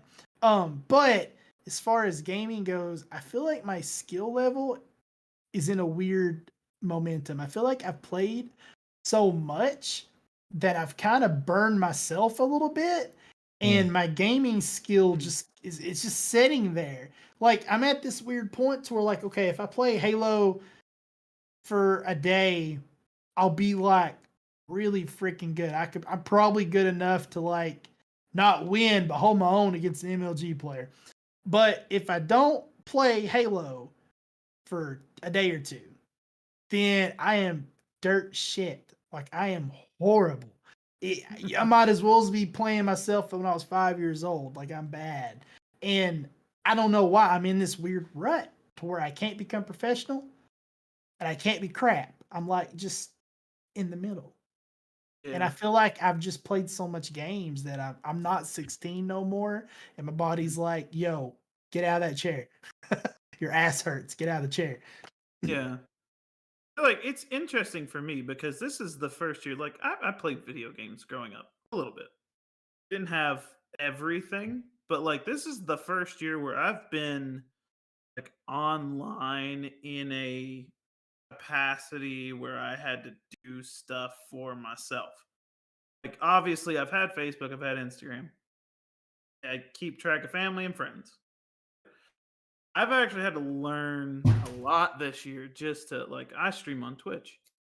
So I've had to learn a lot about how to get to know people, how to make meaningful connections, how to talk to people, how to market myself, which sounds weird and I kind of hate it, but it's a necessary evil in a way. Um it's interesting. Um because for me, I started out and I had no idea what I was doing. I got my gaming laptop on a sale because I worked at Walmart. It was a display laptop. I'm still not very tech savvy. I usually ask Buzz or someone with more knowledge when I need help with this. Um, but I've learned a lot about. I didn't know Discord existed, which is really cool. Before I started, I figured out I really like Nintendo stuff, as bad as some people hate it. Um, it's interesting. There's I don't dislike Nintendo stuff. I just wish you played more other stuff. That's all.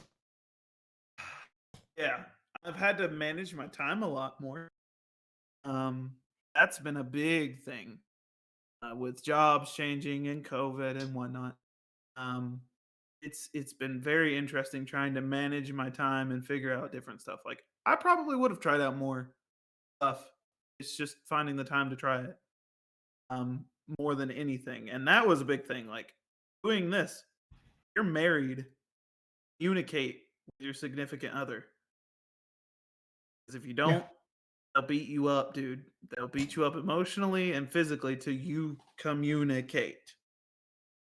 Yeah, that's definitely That's something that I had to learn. There's days where she's just like, "Hey, I don't want you to stream. I need quality time." And it takes 2 seconds plus to put on Discord, "Hey, no stream tonight. Wants quality time." Get it. People understand and they're not going to hate you for missing 1 day of streaming. Now there have been points where I bought my first house this year. I was just busy. I couldn't stream. I had no time. And you have to learn to readjust once you come back to stuff. It's interesting.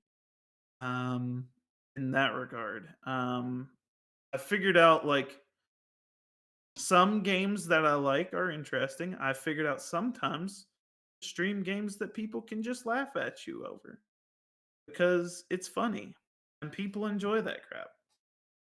I didn't enjoy playing Getting Over It, but a lot of people love seeing me scream and throw my hat and pound the floor and It everything was else that game it was brings. amusing to see you like suffer.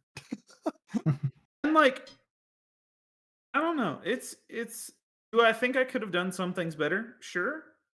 Yeah. Um but it's the fact that you need to take every day and grow a little bit more and a little bit more and a little bit more.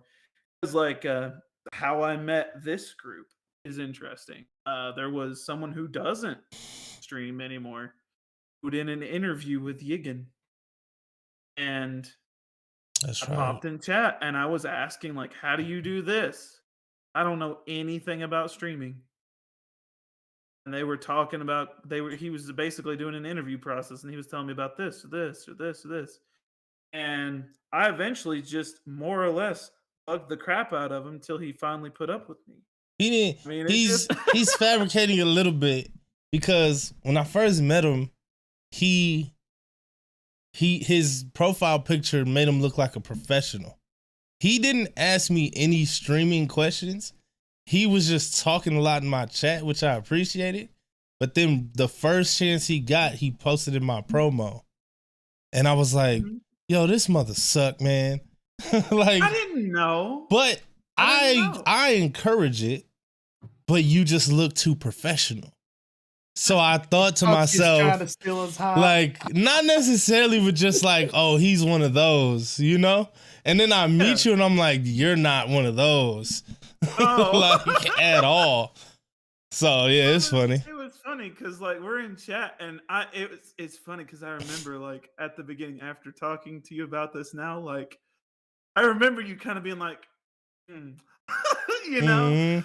I'm just like it's just funny. But like through Yigan, I met Buzz, a bunch of other people, and we've worked on this as far as like a collaborative project, and that's Yeah. been interesting. Learning how the market works, working with Buzz on different videos, and I've had to learn how to edit, and I've done some voiceover work, which is like something that I never thought I'd get the chance to do, which is really fun for me.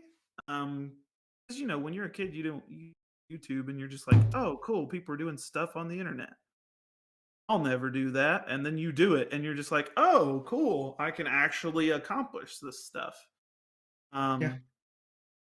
So I don't know. For me, it's been a very interesting year. I've learned a lot. And it's not due to school because I'm not in school. It's just been kind of self-teaching. Mhm. So if you're new to it, and you're watching this later, keep up with it. It's a lot of fun. Yes. Still like how me and you met though, and how everything turned out. That was still wild as shit. So, if you guys don't know anything about me and Sora literally live what 30 minutes from each other, if that much. Yeah. Yeah, I'm not gonna tell you where we live because I'm not a crazy person. But Wichita. Tennessee. essentially, we were talking about something or another, this, that, the other, and I knew some people in his circle, and they all lived in a different state than I did.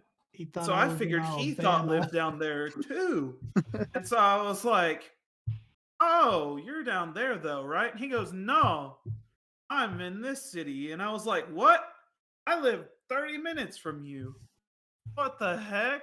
You're a little off on that. Yeah, it was a little more eventful than that. It was epic. I mean, yeah. we were talking about something, and I mean, no, how it happened was we was talking about something, and I mentioned that I think Yigan said something about internet or whatever.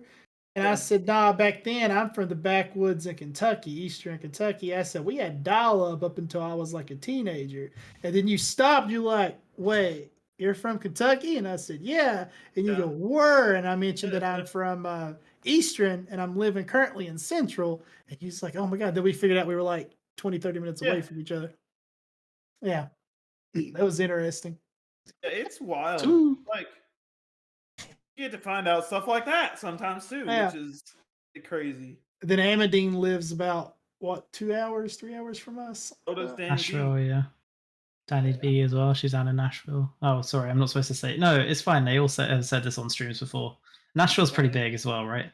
Yeah. Oh, yeah. Nashville's very big. It's the home of country You music. you could be like, I am standing on top of a building in Nashville. Come find me, and we would all still get lost. Like. See, I get like this whole online privacy thing, but I just think if anyone's determined that like they could definitely find out where like any one of us live. If they Pretty wanted to. easily, actually. Yeah. Oh yeah. Yeah. Right, and that's why I just don't care. Like, I'm not going to give out my exact address because I don't want people sending me like poop in the mail. But I'll happily tell people that I live in Toronto. I live in Mississauga, so like, which is just outside of Toronto. They're still pretty big areas, but I'll say bits and pieces in the past, like roughly. Yeah, so that's just talking about me learning stuff last year, or the transition and stuff that happened for me in streaming world is I stopped streaming and focused entirely on content creation. And I think I've become a much better. Don't say it. I've become a much better editor. Why? What? I miss you streaming. I'm not never gonna stream again. I still stream on YouTube occasionally. Like to the To-Do channel. I just don't do it on my personal. Van said I would never send poop. You would never send poop. Thank you for that. We don't want the poop. Yeah. What are you going to send me, though? Mom. I'll give you my address if you send me stuff. True. No, actually, yeah, I don't. If you send me good stuff. Yigan still owes me a light. Sitting here. I got to do it tomorrow, probably. Yeah. I'm off. I'll send me your address, and I will send you this. There's no rush, dude. This one Rick and Morty sock. No, I need to do that. I got some Pocky chips too that you asked me for. I need to send to you. So, yeah. Isn't Pocky like the stick things? You asked me for the Pocky chips. Oh, the really spicy chips. Yeah, I did. Yeah, I did ages ago. Yeah, I completely forgot about that. Hey, I want to know right now why T3's name shows in blue and he's got a wrench and I don't got that. What do I gotta do? Get this blue name. I don't got it either, and no, I think my real Yigan profile has it. Yeah, your real Yigan has it. Soraka, I just need to make you a mod. That's all. All right, I'm being left out. I don't like this. You don't like one-headed people. I'm proud. Oh! Let me continue with that though. You say you got better with your editing and what else?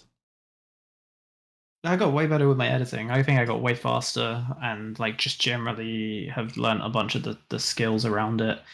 Mainly because it's like the only thing like on a sort of that I've generally been diving more into content creation. I think if you look at my first video for the stew and then I don't know, the latest one I've done for the latest few I've done for the stew, I've been pretty proud of. Like the 10 videos for the 10 Switch and 10 PC games for Christmas. I think they turned out really nice, and I don't think they took me too long and didn't have to put in like crazy effort, and yet they still turned out pretty decent videos. So yeah. Where's Mum? Mum is next door, and we're engaged now. Actually, Smoke. I don't know if you know this. I got engaged. I actually haven't spoken to Smoke in a while. So Family's I getting forgot that true. this is a thing. yeah. I'm not included. I'm You'll just be a no longer a crazy neighbor, bastard. apparently. Oh, Oh, you're God. the, Remember no, this. I thought you were the uncle. No, you are just a Oh. crazy neighbor. Yeah. Yeah. But yeah, I mean, do you Okay. guys have any like last things you want to say, or I think we should What wrap I up. was gonna say We're kind of is, hitting. oh, I have yeah, some we're things getting to time. say. Yeah, go I was ahead. Go gonna ahead. say about that topic or something different. I was gonna Whatever you want to say. about the topic. Okay, go about the topic. Oh, for me, this last year was all about mental.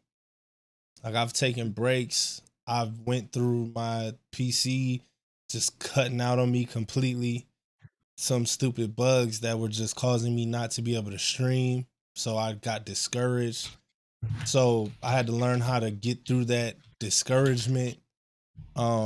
We were building a team, the Content Stew, and we've had like 17 members.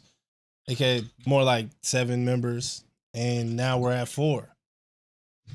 Navigating all that on top of navigating my own stream, on top of starting my YouTube, on top of trying to repair damaged relationships from me going so hard in streaming in the first place, and repairing me and my wife's relationship because I went so hard in streaming.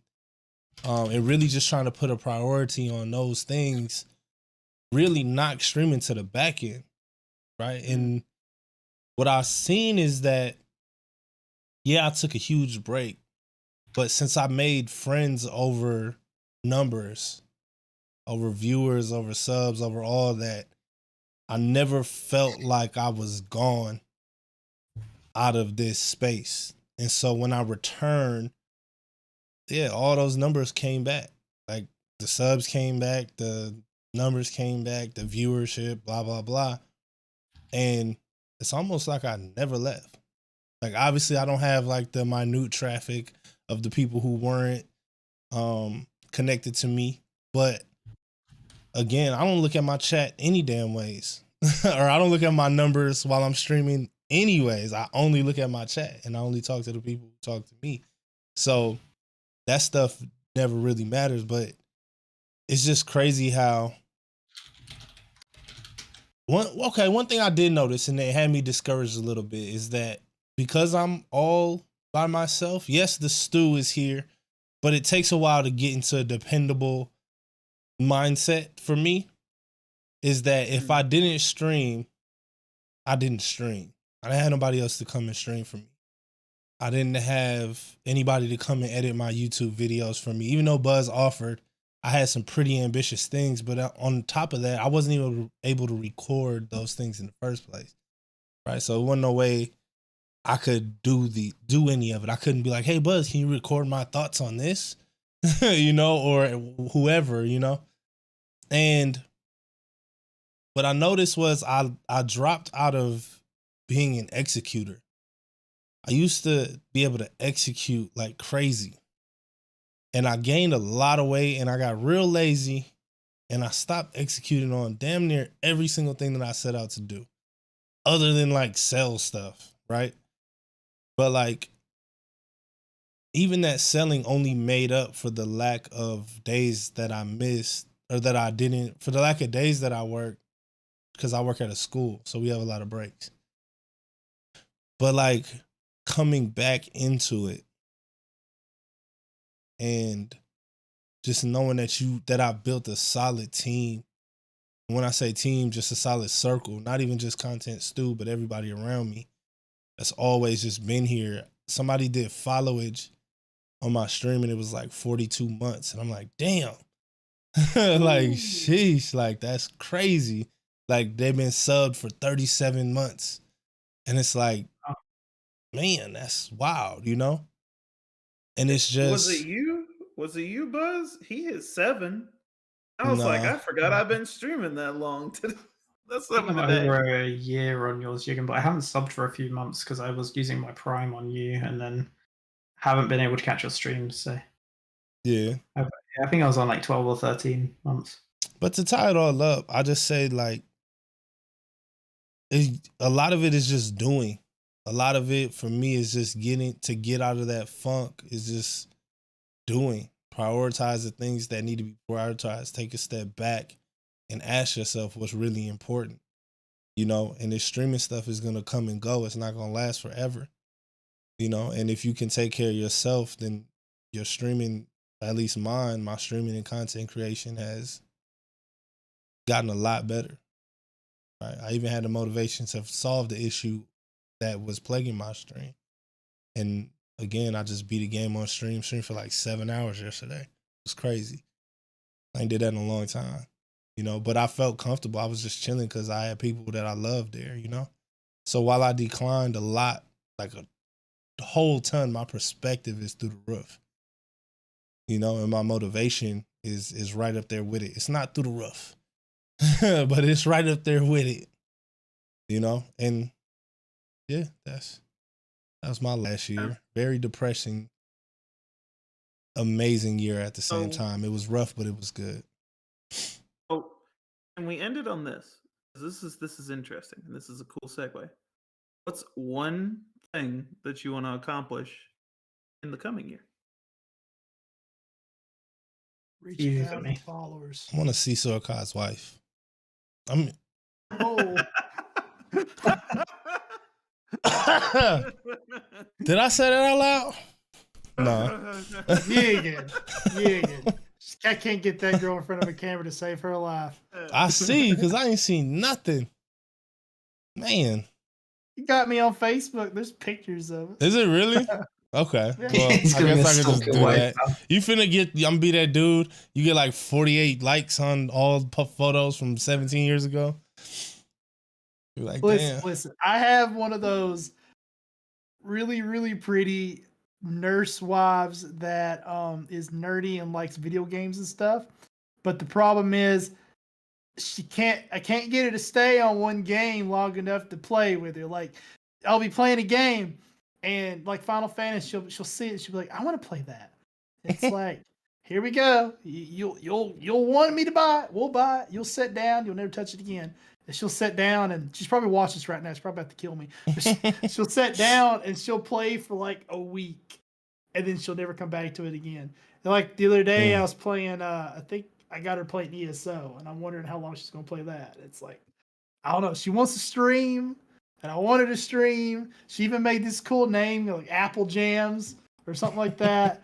And I was like, that's awesome. Let's do it. And then the time comes when we start talking about actually setting up and everything. She's like, no. So my dream may come like true cameras. after all. I would love to have her stream and YouTube and stuff and have her own thing. And then like me and her do like cross things and stuff, you know, like I think that would be awesome. Be like a little YouTube power couple, but nah, I can't get her on the camera. Fair enough. I think for me, really the biggest thing that I want to do this year is I want to make more, like Gigan said, just making more meaningful connections in the same space as content creation. Because I feel like that's where you meet the most interesting people. Not people that are just here for a second to kick my butt at Mario Kart and then leave. But people who will sit here and talk with me about life. They tell me what's going on with them. I get to respond to that and you just become friends. Like that's the biggest thing. That's the biggest thing I want to work on this year is just making more connections.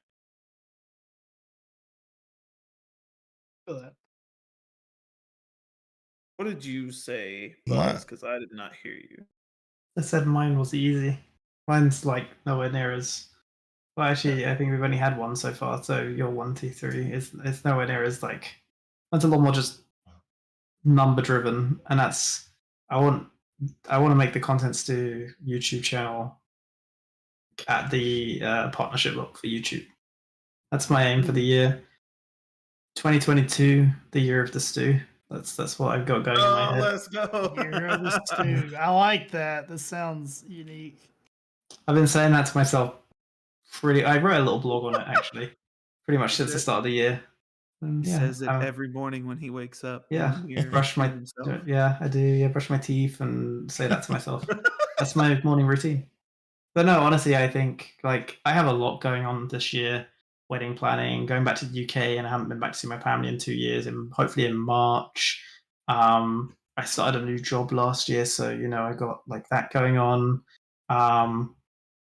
and like I got a lot of personal stuff going on. But like, I think 2022 is year of the stew. That's what I'm gonna do. I'm gonna focus on it, and we're gonna make some killer content. And this podcast once a month. That's gonna be one of the killer content points. And I'm looking forward to it. I'm super hyped about the year. Nice. I got 2 goals. Mm-hmm. Not only get a routine and be fluent in putting content out, but get much better at creating content. Like that's gonna be my thing. The intentional streaming is gonna come very soon, and then being able to edit that streaming into something that I can put out consistently. And then doing the same thing with the stew, working on a social media plan and all that, just to get that stuff out there. That's where it's at. Nice. Sorry, did you say? Sorry, kid. What now? Sorry, I was coughing my lungs. What's your one goal for this year? I'd like to hit 1,000 followers if possible, but that's kind of unrealistic. Probably like at least 500 on YouTube. It's not that far off because I'm like I think 100 and something away from 500. On Twitch, I'm about 200 off. So yeah, but I would at least hit like 500 followers at least. That's my. What are you at now? YouTube. Twitch. I am on Twitch. I'm 336. And then YouTube, I'm around 439. Yeah. That's my goal. Like I feel like I found my medium for gaming videos, and it's like guides for Final Fantasy and stuff. I feel like that's what's going. I feel like that Hero Arms what I'm going to mainly focus on, and everything else be secondary.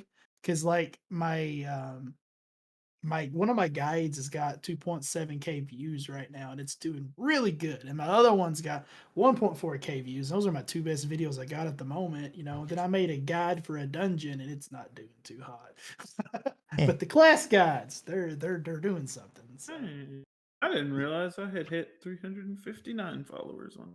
Nice. I haven't checked that in eons. I think me taking that 4 months off of streaming is really like hurt me on Twitch. I feel like it really hurt my growth because like I was having a pretty decent audience, which I mean you've been in a couple of my streams. I usually kept around 7 to 10, viewers at a time. Now I'm getting like 2 or 3 because I come back and the people that watched me before, I feel like they're just like kind of gone, and it's my fault because like I said, I took 4 or 5 months off and not stream. And it's like I went through this phase to where the people I streamed with stopped streaming or went and done their own thing, and then no games were coming out that I wanted to play. And then, New World come out, and I loved it, but New World quickly got old, and I don't know, like it was just this weird rut. And then Halo come out, and Final Fantasy got popular again, and that's just kind of what I stuck to, and that's what I've been doing. I feel like that if you're going to stream, you need to always have a backup game or something that you can stream and not like quit. I feel like if you want to quit, maybe like hold off on like kind of reduce your streams instead of just quit cold turkey. But I feel like quitting cold turkey definitely rutted my audience bad, really bad. Yeah, I kicked my dad. that's true. Holy crap. I say we wrap up there. We've gone like Yeah. 40 minutes over, like what I Not would bad. say would be usual. 2, maybe 3 hours. I mean, I think I did say 2, 3 hours, but It's like, good. It's like 2 hours, um, 40 minutes. Not bad. yeah, that's good. And I mean, YouTube's like still- the first 15 minutes, we just chewed some fat, so we didn't really. YouTube Get still into the tells things. me we went live 14 minutes ago. So I don't Better know than what it is about. D2S. Yeah. Yeah. Oh, that's 4 true. hours Yeah, later. another 2 hours to go for that. I think About starting nothing. later. Yeah. Do you want to do the outro, Yegan? Do you want me to take on the outro? Someone like- else want to take on the outro? I'd like you to do that, please. Okay, sure. So yeah, thanks everyone for watching. It's been a blast. It's nice to get back into this kind of just conversation podcast, kind of like how we had before, but just much more free flowing content. I like this a lot. Even if we don't get a bunch of views from it or anything like that, I think it's kind of cathartic, and I'm wanting to do this again. And maybe next time we'll have a new face on. We'll probably only have one new face on if we have anyone join us, like at a time. I think we need to keep it, consistent-ish. So yeah, we're gonna keep going with this as far as I've had a blast. And yeah, thanks so much for watching. If you are watching or are watching this later in time or watching it right now and aren't subscribed, really, really would appreciate it if you hit that subscribe button. It will help me hit my goal, and I know it will keep all of these guys super happy and motivated. Every time I see that subscriber count go up, at least every time I do, and then I pass it on, I feel like we get like a little bit more burst of an energy and a little bit more burst of creativity. So I think it genuinely helps us a lot. So thank you for those of you who have subscribed, and please subscribe. Drop us a like. That'll be fantastic. Check Tell out your some of our friends. other videos. Tell your friends. Post it in your Discords. Let them know Oh we're yeah. here. Yeah, the content's due. We're here to stay. We're still, figuring out our formulas. We've got some cool ideas coming up this year, for sure. We've got some cool stuff coming out. You can check out our website, thecontentstew.com. You'll be able to see like our blogs and stuff on there. We'll probably have like major updates on there. So if you want to keep up to date, that's another good place for us. And yeah, I think that's everything. I didn't miss anything for the outro today. I mean, these guys have been great. You've had T3. You can find them on twitch.tv T3 Thank you. You got Sorakai. You can find him on. Oh, and also T3 Smith Gaming on YouTube as well. You got Sorakai. Yeah, I think that's the right way. Sorakai, who you can find. I don't Oh, know it's my not- name. This hurts. on no, I mean pointing the right way on. Oh yeah, I'm pointing the wrong way. It's this way on stream because where is it? Yeah. Sorakai, you can find him on twitch.tv / just is it Sora underscores Kai It's or Sora_Kai on Twitch and just Sora Yeah. Kai on Just- YouTube. yeah. And then Check on out his stuff Facebook, it's 5 Finger No, Discount this- Gaming. So this way.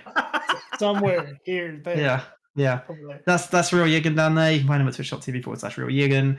Also, you can find or on YouTube as well with Real Yigan, but he hasn't got a lot of YouTube content yet. We'll see. Got about but 8 also- videos. Oh, you do? Oh, yeah, you do. I have- Yeah, I have watched a I few of have them. less.